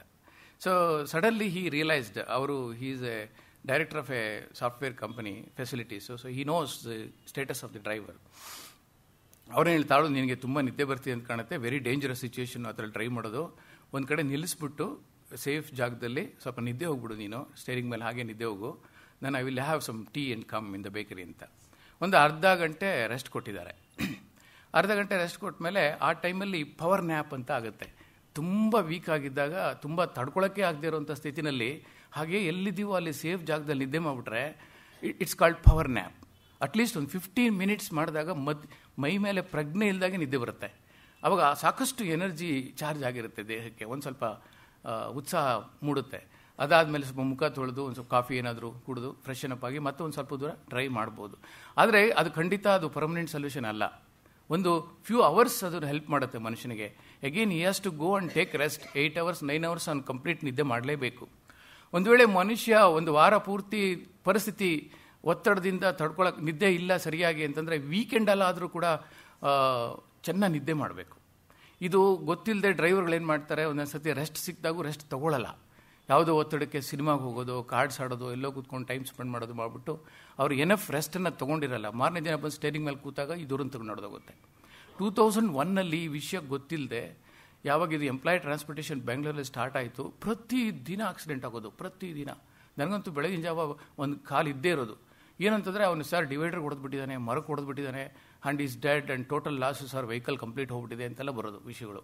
ಅವಾಗೇನಂತಾರೆ, ಅವ್ರಿಗೆ ನೈಟ್ ಡ್ರೈವ್ ಮಾಡೋ ಅಭ್ಯಾಸ ಇರಲಿಲ್ಲ. ಅದು ಹೊಸದು. Because we are catering to other countries. ಅವರು ನಮಗಿಲ್ಲಿ ನೈಟ್ ಆಗಿರುತ್ತೆ, ಅವ್ರಿಗೆ ಅದು ದಿನ ಆಗಿರುತ್ತೆ. ಸೊ ನಾವು ವಿ ಹ್ಯಾವ್ ಟು ಸಪೋರ್ಟ್ ದಮ್. ನಮಗೆ BPOಗಳಿದೆಯಲ್ಲ, ಕಾಲ್ ಸೆಂಟರ್ಸ್ ಇದೆಯಲ್ಲ, ಅದೆಲ್ಲ ನೈಟಲ್ಲೇ ಕೆಲಸ ಮಾಡೋದು. ಹಾಗಾಗಿ 24/7 ಆಪರೇಷನ್ ಇದು ಬೆಂಗಳೂರಲ್ಲಿ ಈ ಕ್ಯಾಬ್ ಸರ್ವಿಸ್ ಪ್ರಾರಂಭ ಆಗಿದ್ದು. ಅವಾಗ ಎಷ್ಟೋ ಜನ ಡ್ರೈವರ್ಗಳಿಗೆ ಇದು ಗೊತ್ತಿಲ್ಲದೆ ಮತ್ತು ನಿದ್ದೆನ ತಡ್ಕೊಳಕ್ಕಾಗದೆ ಒಂದು ದಿನಕ್ಕೆ 10-12 ಟ್ರಿಪ್ಗಳಿರುತ್ತೆ. ಒಂದು ಟ್ರಿಪ್ ಅಂತಂದರೆ ಪಿಕಪ್ ಆ್ಯಂಡ್ ಡ್ರಾಪು, ಅಥವಾ ಒಂದು ಬರೀ ಪಿಕಪ್ ಮಾಡೋದಂದ್ರೆ ಸಿಂಗಲ್ ಟ್ರಿಪ್ಪು, ಬರೀ ಡ್ರಾಪ್ ಮಾಡೋದಂದರೆ ಸಿಂಗಲ್ ಟ್ರಿಪ್ಪು. ಡ್ರಾಪು ಪಿಕಪ್ ಎರಡೂ ಆಯಿತು ಅಂದರೆ ರೌಂಡ್ ಟ್ರಿಪ್ ಅಂತ ಅದಕ್ಕೆ ನಾವು ಹೇಳ್ತೀವಿ. ಹಾಗೆ ಮುಂಚೆ ಎಲ್ಲ ಇದ್ದಿದ್ದು ಕಿಲೋಮೀಟ್ರ್ ಬೇಸಿಸ್ ಕೊಡ್ತಾಯಿದ್ರು. ಅವಾಗ ಏನೇನೋ ನಡೀತಿತ್ತು ಬಿಡಿ, ಕಿಲೋಮೀಟ್ರು ಜಂಪ್ ಮಾಡೋದು ಟೆಕ್ನಿಕ್ಸು. ನಾನು ಹೋದೆ ಕಲಾಶಪಾಳ್ಯಂಗೆ ಹೋದೆ ನೋಡಬೇಕು ಅಂತ ಹೇಳ್ಬಿಟ್ಟು ಯಾವ ಥರ ಜಂಪ್ ಮಾಡ್ತಾರೆ ಅಂತ. ಎಂಥ ಎಕ್ಸ್ಪರ್ಟ್ಗಳು ಅಂತಂದರೆ, ನೀವು ಕಾರಲ್ಲಿ ಕೂತಿರ್ತೀರ, ಅವನು ಈ ಟೇಪ್ ರಿಕಾರ್ಡರ್ ವಾಲ್ಯೂಮ್ ಕೊಡ್ತಾ ಇರ್ತಾನೆ, ನೀವು ಗೊತ್ತೀರಾ ಅವ್ನು ಏನು ಚೇಂಜ್ ಮಾಡ್ತಾನೆ ಇದು ಅಂತ. ಆದರೆ ಅವ್ನು ತಿರುಗಿಸ್ತಾ ಇದ್ದಾಗೆ ಜಂಪ್ ಆಗ್ತಿರುತ್ತೆ ಮೀಟ್ರು, ಕನೆಕ್ಟಿವಿಟಿ ಕೊಟ್ಬಿಟ್ಟಿರ್ತಾನೆ. ಇನ್ನೊಂದು ಕೆಳಗಡೆ ಒಂದು ಸ್ಟಿಂಗ್ ಕೊಟ್ಟಿರ್ತಾರೆ, ಸುಮ್ಮನೆ ಅವನು ಸ್ಟಿಂಗ್ ಇಟ್ಕೊಂಡು ಹಿಂಗೆ ಎಳಿತಾ ಇರ್ತಾನೆ. ಹಾಗೆ ಎಳಿತಾ ಇದ್ರೆ ಮೀಟ್ರ್ ಜಂಪ್ ಆಗ್ತಿರುತ್ತೆ. ಆಮೇಲೆ ಹಾರ್ಡ್ ಡಿಸ್ಕ್ ಇದರಲ್ಲಿ ಡ್ಯಾಶ್ ಬೋರ್ಡ್ ಪಕ್ಕದಲ್ಲಿ ಸುಮ್ಮನೆ ಒಂದು ಬಟನ್ ಕೊಟ್ಟಿರ್ತಾನೆ, ಗೊತ್ತೇ ಆಗಲ್ಲ. ಅವನೇನೋ ಕೈ ಇಟ್ಟಿರ್ತಾನಲ್ಲಿ ಒಂದು ಬಟನಿಗೆ ಪ್ರೆಸ್ ಮಾಡ್ತಾ ಇರ್ತಾನೆ. ಆ ಬಟನ್ ಪ್ರೆಸ್ ಮಾಡಿದ್ರೆ ಮೀಟ್ರ್ ಜಂಪ್ ಆಗ್ತಿರುತ್ತೆ. ಸೊ ದಿಸ್ ಇಸ್ ಕಾಲ್ಡ್ ಗೋಡಾ ಅಂತ. ಗೋಡಾ ಇಟ್ಟಿದ್ದೀನಪ್ಪ ಅಂತ ಕೇಳ್ತಾ ಇದ್ವಿ ಡ್ರೈವರ್ಗಳಿಗೆ. ಅದೊಂದು 100 ಕಿಲೋಮೀಟ್ರ್ ಓಡಿದ್ರೆ 150 ಕಿಲೋಮೀಟ್ರ್ ತೋರಿಸೋನು ಅವನು. ಅದೆಲ್ಲ ಆಗ್ತಿತ್ತು. ಈಗ ಅದೆಲ್ಲ ಕಂಟ್ರೋಲ್ ಆಗಿದೆ, ಎಲೆಕ್ಟ್ರಾನಿಕ್ ಮೀಟರ್ಸ್ ಬಂತು, ಅದಕ್ಕೂ ಶುರುವಾಯಿತು ಆಮೇಲೆ. So we are experts duplicate thing ಮಾಡೋದ್ರಲ್ಲಿ. ಬಿಡಿ, let me come to this ನಿದ್ದೆ ವಿಷಯಕ್ಕೆ ಬಂದಾಗ ಇನ್ಸಿಡೆಂಟ್ ಹೇಳ್ತಾ ಇದ್ದೆ ನಿಮಗೆ. ಅದು ನೆನಪಾಗಿದ್ದರಿಂದ ಆ ವಿಷಯ ನಿಮ್ಗೆ ಹೇಳಿದೆ. ಆಮೇಲೆ ರೆಸ್ಟ್ ಆದಮೇಲೆ ಡ್ರೈವರು ಏನಪ್ಪ ಯಾಕೆ ಇಂಥ ಸ್ಥಿತಿ ಅಂತ ಕೇಳಿದ್ದಾರೆ ಇವರು. ಅವ್ನು ಹೇಳಿದಂತೆ, ಸರ್ ನನ್ನ ಕತೆ ಏನು ಅಂತ ಹೇಳಿ, ಆಗ್ತಾನೆ ಏರ್ಪೋರ್ಟ್ ಸ್ಟಾರ್ಟ್ ಆಗಿತ್ತು, ಏನು ತುಂಬ ಟ್ರಿಪ್ಗಳು ಸರ್, ದಿನಕ್ಕೆ ಎಷ್ಟು ಮಾಡಿದ್ರು ಇತ್ತು, ಒಳ್ಳೆ ಸಂಪಾದನೆ ಸರ್, ಒಂದು ಲೋನ್ ತೊಗೊಂಡೆ, ಕಾರ್ ಹಾಕ್ಕೊಂಡೆ, ದಿನಕ್ಕೆ ಏನಿಲ್ಲ ಅಂದರೂ 4,000 5,000 ದುಡಿಯೋಕ್ಕೆ ಶುರು ಮಾಡಿದೆ ಸರ್, ಆಸೆ ಆಯಿತು ನನಗೆ, ಹಗಲು ರಾತ್ರಿ ಕೆಲಸ ಮಾಡ್ತಿದ್ದೆ ಅಂಥೇಳಿ. ಅದಾದಮೇಲೆ ತುಂಬ ಆಸೆ ಆಯಿತು, ಬಿಸ್ನೆಸ್ಸು ಡೆವಲಪ್ ಆಗ್ತಿದೆಯಲ್ಲ ಅಂಥೇಳಿ ಇನ್ನೊಂದು ಕಾರು ಪರ್ಚೇಸ್ ಮಾಡಿದೆ ಸರ್. ಆ ಕಾರನ್ನು ತೊಗೊಂಡು ನನ್ನ ಸ್ನೇಹಿತನೊಬ್ಬನ ಜೊತೆಲಿ ಹಾಕ್ಕೊಂಡು 2 ಕಾರ್ ಆಯಿತು ಸರ್ ನನಗೆ. 2 ಕಾರು ಒಳ್ಳೆ ಬಿಸ್ನೆಸ್ಸು, ಒಂದು 20 ಟ್ರಿಪ್ ಹೊಡೆದ್ಬಿಡ್ತಾ ಇದ್ವಿ ಒಂದು ದಿನದಲ್ಲಿ, ಒಳ್ಳೆ ಸಂಪಾದನೆ. ಆಸೆ ಮತ್ತಷ್ಟು ಚಿಗುರ್ತು, ಇನ್ನೂ ಒಂದು ಕಾರ್ ತೊಗೊಂಡೆ ಸರ್, 3 ಕಾರ್ ಆಯಿತು. 3 ಕಾರ್ನ ಓಡಿಸ್ತಾ ಇದ್ದೆ, ಆವಾಗ ಶುರುವಾಯಿತು ನನಗೆ problems. 2 car total loss sir, accident ಆಗೋಯ್ತು ಅಂತ. ಏನಿದೆ ಸೇಮ್ ಪ್ರಾಬ್ಲಮ್, ಹಗಲು ರಾತ್ರಿ ಎಲ್ಲಿ ಕೆಲಸ ಮಾಡೋಕ್ಕಾಗುತ್ತೆ, ರೆಸ್ಟ್ ಇಲ್ಲ, ಈ doesn't have control on the vehicle ಪಾಪ. ಆಮೇಲೆ ಈಗ ಪರಿಸ್ಥಿತಿ ಏನು ಅಂತಂದರೆ, ಅದು ಇನ್ಶೂರೆನ್ಸ್ ಕ್ಲೈಮ್ ಮಾಡಿದ್ದೀನಿ, ಯಾವ ಬರುತ್ತೋ ಗೊತ್ತಿಲ್ಲ ಸರ್. ಒಂದೇ ಕಾರ್ ದುಡಿತಾ ಇರೋದು ನಂದು, 3 ಕಾರ್ EMI ಕಟ್ಟಬೇಕು, ಸಂಸಾರ ನಡೆಸಬೇಕು, ನನಗೆ ಹೆಣ್ಣುಮಗು ಇದೆ ಸರ್, ಒಂದು ಹೆಣ್ಣುಮಗು ಏನಾದ್ರು ನನಗೆ ಇಲ್ಲ ಅಂತಂದರೆ ನೇಣು ಹಾಕೊಂಡ್ಬಿಡ್ತಿದ್ದೆ ನಾನು, ಅಂಥ ಸ್ಥಿತಿಯಲ್ಲಿ ಇದ್ದೀನಿ ಅಂತ. ಹಿ ಟೋಲ್ಡ್ ಈ ಸ್ಟೋರಿ ಟು ಹಿಮ್. ಸೊ ಹಾಗಂತೇಳಿ ಅಷ್ಟೊಂದು ಸಾಲ ಮಾಡಿಕೊಂಡು 24 ಗಂಟೆ ನಿದ್ದೆನೂ ಇಲ್ಲದೆ ಕೆಲಸ ಮಾಡೋದಕ್ಕೆ ಅಸಾಧ್ಯ, impossible for A human being. ಅದು ಮನುಷ್ಯನನ್ನು ಕೇಳಿ ಬರಲ್ಲ ನಿದ್ದೆ, ತನಗೆ ತಾನಾಗಿ ಬಂದೇ ಬರುತ್ತೆ ಅದು. ಬಿಕಾಸ್ ವಿ ನೀಡ್, ಇದು ನೇಚರ್, ಅದು ನಮಗೆ ಎನರ್ಜಿ ಬೇಕು, ವಿ ಹ್ಯಾವ್ ಟು ಸ್ಲೀಪ್. ಅದಕ್ಕೆ ನಮ್ಮ ಹಿರಿಯರು ಹೇಳ್ತಾರಲ್ವ, ನಿದ್ದೆ ಮಾಡು, ಒಳ್ಳೆ ನಿದ್ದೆ ಮಾಡು. ಸೊ ಮೋಸ್ಟ್ ಇಂಪಾರ್ಟೆಂಟ್ ಅದು, ಒಳ್ಳೆ ನಿದ್ದೆ ಮೋಸ್ಟ್ ಇಂಪಾರ್ಟೆಂಟ್. ನನಗೀಗಲೂ ನೆನಪಿದೆ, ಹಳ್ಳಿಗಳಲ್ಲಿ ನಾವು ಏನಾದರೂ ಸಮಾರಂಭಗಳಾದರೆ ಮನೆಯಲ್ಲಿ ತಿಥಿ ಅಥವಾ ಇನ್ನೇನಾದರೂ ಬರ್ತ್ಡೇ ಅದು ಇದು ಮದುವೆ ಎಲ್ಲ ಇದ್ದರೆ ರಿಲೇಷನ್ಸ್ ಎಲ್ಲ ಬಂದಿರೋರು ಇಲ್ಲ, ಅವರು ಮಧ್ಯಾಹ್ನದ ಹೊತ್ತು ಊಟ ಮಾಡಿದ ತಕ್ಷಣ ಹೋಗೋಕ್ಕೆ ಬಿಡ್ತಾನೆ ಇರಲಿಲ್ಲ. ಹಿರಿಯರು ಹೇಳೋರು, ತಾವು ಈಗಲೂ ಹೇಳ್ತೀರಿ ಎಷ್ಟೋ ಜನಕ್ಕೆ, ಇಮಿಡಿಯೇಟಾಗಿ ಹೋಗಬೇಡಿ, ಊಟ ಮಾಡಿದ ತಕ್ಷಣ ಹೋಗಬೇಡಿ, ಸ್ವಲ್ಪ ರೆಸ್ಟ್ ತೊಗೊಂಡು ಹೋಗಿ ಅಂತ. There is A lot of meaning in that actually. ಆ ಮಧ್ಯಾಹ್ನ ಆ ಸುಡೋ ಬಿಸಿಲಿಗೆ ಹೊಟ್ಟೆ ತುಂಬ ಊಟ ಮಾಡಿರ್ತೀವಿ, ಅದರಲ್ಲೂ ತುಪ್ಪ ಈ ಥರದ್ದೆಲ್ಲ ಸೇರಿದಾಗ ಸ್ವಲ್ಪ ತಲೆ ತಿರುಗುತ್ತೆ. ಪಾಯಸ ಎಲ್ಲ ತಿಂದಿರ್ತಾರೆ ಅವಾಗ. It could be veg or non veg, what ever it is. So ಆವಾಗ ಸ್ವಲ್ಪ ಬ್ಲಡ್ ಸರ್ಕ್ಯುಲೇಷನಲ್ಲಿ ಡಿಫರೆನ್ಸ್ ಆಗುತ್ತೆ. ಒಂದು ಅರ್ಧ ಗಂಟೆ ಮಂಪರಿಗೆ ಹೋಗ್ತಾರೆ, ಅವ್ರಿಗೆ ಏನೂ ಕಂಟ್ರೋಲ್ ಇರಲ್ಲ. ನೋಡಿ ಎಷ್ಟು ಸಂದರ್ಭದಲ್ಲಿ ತಮಗೆ ಗೊತ್ತಿದೆ, ಮಧ್ಯಾಹ್ನದ ಹೊತ್ತು ತುಂಬ ಆಕ್ಸಿಡೆಂಟ್ಗಳು ನಡೆದು ಬಿಡುತ್ತೆ. ಅದೇ ಸಮ್ಮರ್ ಶುರುವಾಯಿತು ಅಂದರೆ ಅದೇ ಪ್ರಾಬ್ಲಮ್ಮು, ದಡಾರಂದೋಗಿರುತ್ತೆ ಪಾಪ ಭಾಳ ಜನ, ಅದರಲ್ಲೂ ಟೂ ವೀಲರ್ಸ್ ತುಂಬ ಜನ ಸಾಯ್ತಾರೆ. So we need to understand that psychology. ಮಧ್ಯಾಹ್ನ ಊಟ ಆದ ಕೂಡಲೇ ಹೋಗಬಾರ್ದು, ಒಂದು 10 ನಿಮಿಷ ಸಂಬಡಿ ಅಷ್ಟು ಸ್ಲೀಪ್. ಈವನ್ ಅದರ್ವೈಸ್ ನಾರ್ಮಲ್ ಕಂಡೀಷನಲ್ಲಿ ಕೂಡ ಆಫ್ಟರ್ನೂನ್ಸು ಏನಾದ್ರು ನಿದ್ದೆ it is officially allowed in state. America ಅಂತ ದೇಶಗಳಲ್ಲಿ it has been declared. Even office ಕೆಲಸಗಳಲ್ಲಿ ಕೂಡ ಒಂದು 10 minutes after the meal you can take a nap ಅಂತ.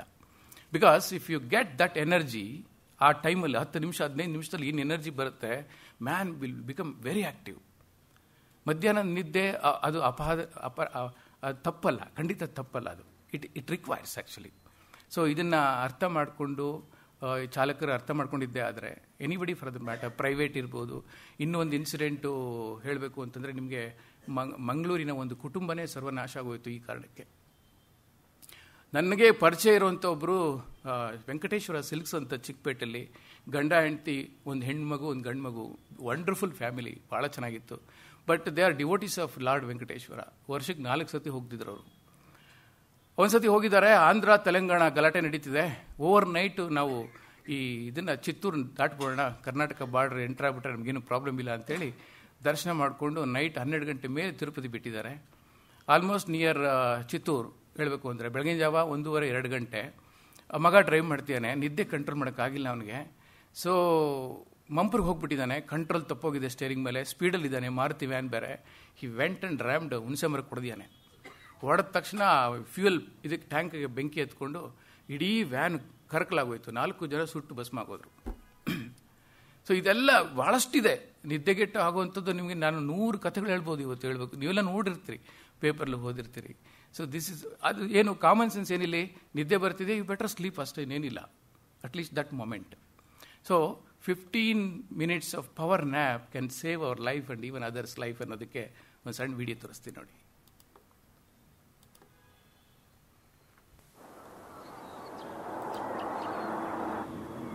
The moment you start to feel drowsy, you have a choice. Either you pull over immediately, and a power nap of 15 minutes is enough for you to drive on with much less risk. The alternative is to fall asleep at the wheel.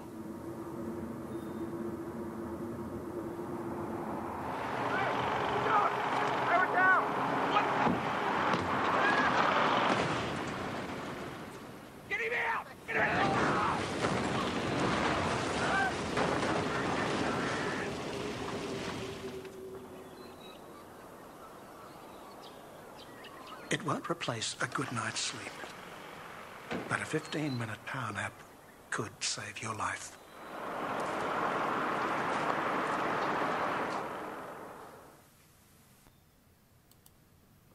ನಾನು ತಮ್ಮೆಲ್ಲರಲ್ಲಿ ವಿನಂತಿ ಮಾಡ್ಕೊಳ್ಳೋದಿಷ್ಟೇ, ನಾವು ಪ್ರಯಾಣದಲ್ಲಿ ಇರ್ತೀವಿ ಅನೇಕ ಬಾರಿ. If you notice any driver is drowsy, ಅವನ ಕೈಲಿ ಆಗ್ತಿಲ್ಲ, ತಲೆ ತೂಕಡಿಗೆ ಬರ್ತಾ ಇದೆ, ಆಕಳಿಸ್ತಾ ಇದ್ದಾನೆ ಅಂತಂದರೆ, you better instruct him not to drive. ಒಂದು 10 minutes ರೆಸ್ಟ್ ಕೊಟ್ಬಿಟ್ರೆ ಚಿಂತೆ ಇಲ್ಲ. What is the hurry? ಅಷ್ಟೇ ನಮ್ಮ ಜೀವನಗಳು ಉಳಿದೋಗ್ಬಿಡುತ್ತೆ. We can save lot of human lives. ಅದನ್ನು ಎಲ್ಲರೂ ಪಾಲಿಸಬೇಕು. ಇಂಥದ್ದು ಮಕ್ಕಳಿಗೂ ಕೂಡ ನಾವು ಅರಿವು ಮೂಡಿಸ್ಬೇಕು ಇಂಥ ವಿಚಾರಗಳಲ್ಲಿ ಅಂಥೇಳಿ ನಾನು ಬಯಸ್ತೇನೆ. ಆ ಕೆಲಸ ನನ್ನ ಆದ ಮಟ್ಟಿಗೆ ಶಾಲಾ ಕಾಲೇಜುಗಳಲ್ಲಿ ಎಲ್ಲ ಕಡೆ ಹೋಗಿ ಮಾಡ್ತಾ ಇದ್ದೀನಿ ನಾನು. ಆದರೆ ಸಾಮಾಜಿಕವಾಗಿ ಎಲ್ಲರೂ ಕೂಡ ಈ ವಿಚಾರ ಸ್ಪ್ರೆಡ್ ಮಾಡಬೇಕು ಅಂತ ಹೇಳಿ ಬಯಸ್ತೇನೆ. A road traffic accident can be defined as, ಅಂದರೆ ಯಾವ ರೀತಿ ಡಿಫೈನ್ ಮಾಡ್ತಾರೆ ಲಾನಲ್ಲಿ, an event that occurs on a way or street open to public traffic resulting in 1 or more persons being injured or killed. Where at least one moving vehicle is involved ಅಂತ, ಅದಕ್ಕೆ accident ಅಂತ ಹೇಳ್ತೀವಿ. That RTA is a collision between vehicles. ಆಗಲೇ ಹಿಂದೆ ನಾನು ಹೇಳಿದ್ದೀನಿ collision ಅಂದರೆ ಏನು, ಯಾವ್ಯಾವ ಥರ ಆಗುತ್ತೆ. ಆಮೇಲೆ 3 ಥರ ನಾನು ನಿಮ್ಗೆ ಹೇಳಿದೆ. Human tragedy, losses due to road crashes. ಇದು ಟ್ಯಾಂಜಿಬಲ್ ಅಂಡ್ ಇಂಟ್ಯಾಂಜಿಬಲ್ ಅಂಥೇಳಿ 2 ಭಾಗ ಮಾಡಿದ್ದಾರೆ, ಏನೇನು ಲಾಸ್ ಆಗುತ್ತೆ ಅಂಥೇಳಿ. ಟ್ಯಾಂಜಿಬಲ್ ಲಾಸಸ್ಸು ಕ್ರ್ಯಾಶ್ ಆದಾಗ injuries to human beings, fatalities ದುರಂತಗಳು, damage to vehicles, damage to environment, that is road, signals etcetera. ಇನ್ಫ್ರಾಸ್ಟ್ರಕ್ಚರ್ಗೂ ಕೂಡ ಡ್ಯಾಮೇಜ್ ಆಗುತ್ತೆ, ಟ್ರಾಫಿಕ್ ಜಾಮ್ ಆಗುತ್ತೆ, waste of time and energy, use of resources like ambulance etcetera, hospital expenses unbearable ಈಗಂತೂ, police resources ಅದಕ್ಕೆ ಖರ್ಚಾಗುತ್ತೆ, and ಇನ್ಶೂರೆನ್ಸ್ಗೆ eight ಬೀಳುತ್ತೆ, ಹೊರೆ ಆಗುತ್ತೆ ಇನ್ಶೂರೆನ್ಸ್ ಕಂಪ್ನಿಗಳಿಗೆ. ಇದೆಲ್ಲ tangible losses when accident happens. Intangible ನೋಡಿದಾಗ misery, grief, family, relatives, this is much more than tangible loss actually. Sufferings, imagine ನಾವು ನಮ್ಮ ಕುಟುಂಬದವರೇ ಏನಾದರೂ ಆಗೋಯ್ತು ಅಂತಂದರೆ ಜೀವನ ಪೂರ್ತಿ ಅಯ್ಯೋ ಆಕ್ಸಿಡೆಂಟಲ್ಲಿ ಹೋಗ್ಬಿಟ್ಟ, ಅಯ್ಯೋ ಆಕ್ಸಿಡೆಂಟ್ ಕೊರಗ್ತಾನೆ ಇರ್ತೀವಿ ನಾವು, ಸಾಯೋವರೆಗೂ ಕೊರಗ್ತಾ ಇರ್ತೀವಿ. Entire family suffers and sometimes only bread earner ಇರ್ತಾನೆ. ಇದು ಕಣ್ಣಾರೆ ನಾನು ನೋಡಿದ್ದೀನಿ, because I work with drivers. Unfortunate thing ಅಂದರೆ ಅವನೊಂದು ಇನ್ಶೂರೆನ್ಸ್ ಕೂಡ ಮಾಡ್ಕೊಂಡಿರಲ್ಲ ಸಣ್ಣದಾಗಿ, ಬಡವರು ಇರ್ತಾರೆ ಬೇರೆ, ಅವನಿಗೆ ಏನು ವಿಧಿ ಇಲ್ಲದೆ ಡ್ರೈವರ್ ಆಗಿ ಪ್ರೊಫೆಷನ್ಗೆ ಬಂದಿರ್ತಾನೆ. ಒಂದು ಸರ್ತಿ ಯಾವುದೋ ಟೂರು ಗೋಲ್ಡನ್ ಟೆಂಪಲ್ ವೆಲ್ಲೂರ್ ಅಲ್ಲಿ ಹೋಗಿ ಬಂದಿಯಾನೆ, ಬೆಳಗ್ಗೆ ಸೇಮ್ ನೈಟು ನಿದ್ದೆಗೆಟ್ಟು ನೈಸ್ ರೋಡಲ್ಲಿ ಬಂದಿಯಾನೆ, ಬೇಗ ರೀಚ್ ಆಗಬೇಕು ಅಂತೇಳಿ ಡ್ರೈವರು ಅಲ್ಲಿ ಕಂಟ್ರೋಲಿಗೆ ಸಿಗದೆ ಹಳ್ಳಕ್ಕೆ ಬಿದ್ದು ಹೀ ಡೈಡ್. ಆ ಮನೆಗೆ ಹೋಗಿ ನೋಡ್ತೀನಿ, 3 ಜನ ಮಕ್ಕಳು, ಹೆಂಡತಿ, 3 ಜನ ಮಕ್ಕಳು, ತಾಯಿ, ಒಂದು ಸಣ್ಣ ಗುಡಿಸಲ್ ಥರ ಮನೆ, ಏನೂ ಇಲ್ಲ ಅಲ್ಲಿ. ಬಿದ್ದು ಅಳ್ತಾರೆ, ನಮ್ಗೆ ಯಾರು ದಿಕ್ಕು ಸರ್, ಯಾರು ನೋಡ್ತಾರೆ ಸರ್, ಅವನೊಬ್ಬನೇ ನನಗೆ ಬ್ರೆಡ್ ಅರ್ನರ್ ಇದ್ದಿದ್ದು ಫ್ಯಾಮಿಲಿಗೆ, ನಾವು ಬರ್ಬಾದಾಗ್ಬಿಟ್ವಿ, ಬೀದಿಗೆ ಬಂದ್ಬಿಟ್ವಿ ಅಂಥೇಳಿ. ಅವಾಗ ನಾವು ಏನೋ ನಮ್ಮಿಂದ ಆದ ಸಹಾಯ ನಾವು ಮಾಡಿದೆ, ಕಂಪ್ನಿಯಿಂದ ಏನು ಮಾಡಬೇಕು ಅದೆಲ್ಲ ಮಾಡಿಕೊಟ್ಟೆ. ಬಟ್ ಅನ್ಫಾರ್ಚುನೇಟ್ ಥಿಂಗ್ ಈಸ್, ಇಲ್ಲಿ ವೆಹಿಕಲ್ಗೆ ಇನ್ಶೂರೆನ್ಸ್ ಹೇಗೆ ಕಂಪಲ್ಸರಿನೋ, ಇವನು ಒಬ್ಬ ಫ್ಯಾಮಿಲಿ ಹೆಲ್ತ್ ಇನ್ಶೂರೆನ್ಸ್ ಕೂಡ ಮಾಡ್ಕೋಬೇಕು. ಇದೆಲ್ಲ ಒಂದು ಸ್ವಲ್ಪ ಅಟ್ಲೀಸ್ಟ್ ಏನೋ ಒಂದು ಸ್ವಲ್ಪ ಹಣ ಕಟ್ಟಿದ್ರೆ ಒಂದು 10 ಲಕ್ಷ ಸಿಗುತ್ತೆ ಇವಾಗ. ಈಗ ಅವೇರ್ನೆಸ್ ಜಾಸ್ತಿ ಬಂದಿದೆ. SBI ಅಕೌಂಟ್ಗಳು ಮಾಡಿದ್ರು ಕೂಡ SBI ಅಂತ ಬ್ಯಾಂಕ್ಗಳಲ್ಲಿ 2 ಲಕ್ಷ 3 ಲಕ್ಷ ಇನ್ಶೂರೆನ್ಸ್ ಕ್ಲೈಮ್ ಆಗುತ್ತೆ. ಇನ್ನು ತುಂಬಾ ಬೆನಿಫಿಟ್ಸ್ ಬಂದಿದೆ. ಬಟ್ ಈ ಅವೇರ್ನೆಸ್ ಇಲ್ಲ, ಪ್ರೊಫೆಷನಲ್ ವೃತ್ತಿಪರ ಚಾಲಕರಿಗೆ ಅರಿವಿಲ್ಲ ಇದು ಎಷ್ಟು ಮಹತ್ವ, ಇದು ಇನ್ಶೂರೆನ್ಸ್ ಅನ್ನೋದು ಎಷ್ಟು ಮಹತ್ವ. ತನ್ನ ನಂತರ ತನ್ನ ಹೆಂಡತಿ ಮಕ್ಕಳು ಬೀದಿ ಪಾಲು ಆಗಬಾರ್ದು, ಸುಖವಾಗಿ ಅವರು ಸಂಸಾರ ಮಾಡಬೇಕಾದ್ರೆ ನಾನು ಇದು ಮಾಡಬೇಕು, ಇನ್ಶೂರೆನ್ಸ್ ಮಾಡಬೇಕು ಅನ್ನೋ ಪ್ರಜ್ಞೆ ಸಾಕಷ್ಟು ಜನಕ್ಕೆ ಇವತ್ತು ಪಾಪ್ಯುಲೇಷನಲ್ಲಿ 85%. ಹೌದು, ಕಮ್ಮಿ ಆಗಿದೆ ಸರ್. ಅದು ತುಂಬ ಒಂದು ಬೆನಿಫಿಟ್ ಮಾಡಿದ್ದಾರೆ. ಆದರೆ ಸಾಮಾನ್ಯ ಜನಕ್ಕೆ ಗೊತ್ತಿಲ್ಲ ಸರ್. ಅದನ್ನು ಅರಿವು ಮೂಡಿಸೋ ಕೆಲಸ ಮಾಡಬೇಕು ನಾವು ಖಂಡಿತ. ಇನ್ನೊಂದು ಏನಾಗುತ್ತೆ ಅಂತಂದರೆ, ಕೆಲವು ಫ್ಯಾಮಿಲಿಗಳು ನಾನು ಕೇಳಿದ್ದೀನಿ, ಅಲ್ಲಿ ಆಕ್ಸಿಡೆಂಟ್ ಆಗಿ ಗಂಡ ಸತ್ತೋದ ಕೂಡಲೇ ಒಂದು ಮಗು ಇರುತ್ತೆ, ಆ ಹೆಣ್ಣು ಮಗುನ ಮನೆಯಿಂದ ಹೊರಹಾಕ್ಬಿಡ್ತಾರೆ. ಯಾಕೆಂದರೆ ನೀನು ಕಟ್ಕೊಂಡಿದ್ರಿಂದ ನನ್ನ ಮಗ ಸತ್ತ, ನೀನು ಶಾಪ ನಮ್ಮ ಕುಟುಂಬಕ್ಕೆ ಬರಬೇಡ ಅಂತೇಳಿ. ಆ ಹೆಣ್ಮಗು ಏನು ಮಾಡಬೇಕು ಅಲ್ಲಿ? ತನ್ನವರು ಅಂತ ಅನ್ನೋರು ನೋಡಲ್ಲ, ಒಂದು ಕಡೆ ಗಂಡನ ಕಳ್ಕೊಂಡಿರ್ತಾಳೆ, ಹೆತ್ತೆ ತಂದೆ ತಾಯಿಗಳಿಗೆ ಅವಳನ್ನ ಸ್ವೀಕಾರ ಮಾಡೋ ಶಕ್ತಿ ಇರಲ್ಲ, ಲಿಟ್ರಲಿ ಬೀದಿ ಪಾಲಾಗ್ತಾರೆ ಸರ್. ಅದಾದಮೇಲೆ ಎಲ್ಲೋ ಪಾತ್ರೆ ತೊಳ್ಕೊಂಡು ಗಾರ್ಮೆಂಟ್ ಇಂಡಸ್ಟ್ರೀಸ್ಗೆ ಹೋಗಿ ಎಕ್ಸ್ಪ್ಲಾಯ್ಟೆಡ್ ಆಗಿ ಅವರೆಲ್ಲ ದುರಂತಗಳು, ಸಾಕಷ್ಟು ದುರಂತಗಳು ಇದು. ಅದು ಕಣ್ಣಲ್ಲಿ ನೀರೆಲ್ಲ ರಕ್ತ ಬರೆಸುತ್ತೆ ಆ ಘಟನೆಗಳನ್ನು ನೋಡಿದಾಗ. ಹಾಗಾಗಿ ಈ ಥರದ ಅವೇರ್ನೆಸ್ಸು ನಾವು ಮಾಡಬೇಕಾಗಿದೆ. ದೆನ್ ಡಿಪೆಂಡೆನ್ಸ್ ಆನ್ ಅದರ್ಸ್, ಇನ್ನೊಬ್ಬರ ಮೇಲೆ ಡಿಪೆಂಡ್ ಆಗಬೇಕಾಗತ್ತೆ. Time and resources spend by relatives. Accident ಆದಮೇಲೆ ಅದಾದಮೇಲೆ ಇರೋ ಟ್ರಾಮಾ ಇದೆಯಲ್ಲ, ಅದನ್ನ ಸಹಿಸೋದಿದೆಯಲ್ಲ, ತುಂಬ ಕಷ್ಟ. ಈವನ್ ಎನ್ಫೋರ್ಸ್ಮೆಂಟ್ ಜೊತೆಯಲ್ಲಿ ಅವ್ರಿಗೆ ಕಾಮನ್ ಆಗಿಬಿಟ್ಟಿದೆ ಅದು. ಎಲ್ಲ ಕಡೆ ದುಡ್ಡು, ಸತ್ತ ಮೇಲೂ ಕೂಡ ದುಡ್ಡು ಕೊಡಬೇಕು. ಇದು ವಾಸ್ತವ. ತಮಗೆ ಗೊತ್ತಿದೆಯೋ ಗೊತ್ತಿಲ್ಲ, ನಂಗೆ ಗೊತ್ತಿಲ್ಲ. ಅದು ಯಾಕಂದರೆ ರಿಪೋರ್ಟ್ಗಳಾಗಬೇಕು, ಇನ್ಶೂರೆನ್ಸ್ ಕ್ಲೈಮ್ ಆಗಬೇಕಾದ್ರೆ ಸಾಕಷ್ಟು ಫಾರ್ಮ್ಯಾಲಿಟೀಸ್ ಇದೆ. ಪೋಸ್ಟ್ ಮಾರ್ಟಮ್ ಆಗಬೇಕು, FIR ಕಳಿಸ್ಬೇಕು, RTO ಸರ್ಟಿಫೈ ಮಾಡಬೇಕು, ಎಲ್ಲ ಇದೆ ಪ್ರೊಸೀಜರ್ಸು. ಇದೆಲ್ಲ ಪ್ರೊಸೀಜರ್ಸ್ ಆಗೋಷ್ಟೊತ್ತಿಗೆ ಅಟ್ಲೀಸ್ಟ್ ಅಂದರೆ ಒಂದು 1 ಲಕ್ಷ ಕೈ ಬಿಟ್ಟೋಗಿರುತ್ತೆ.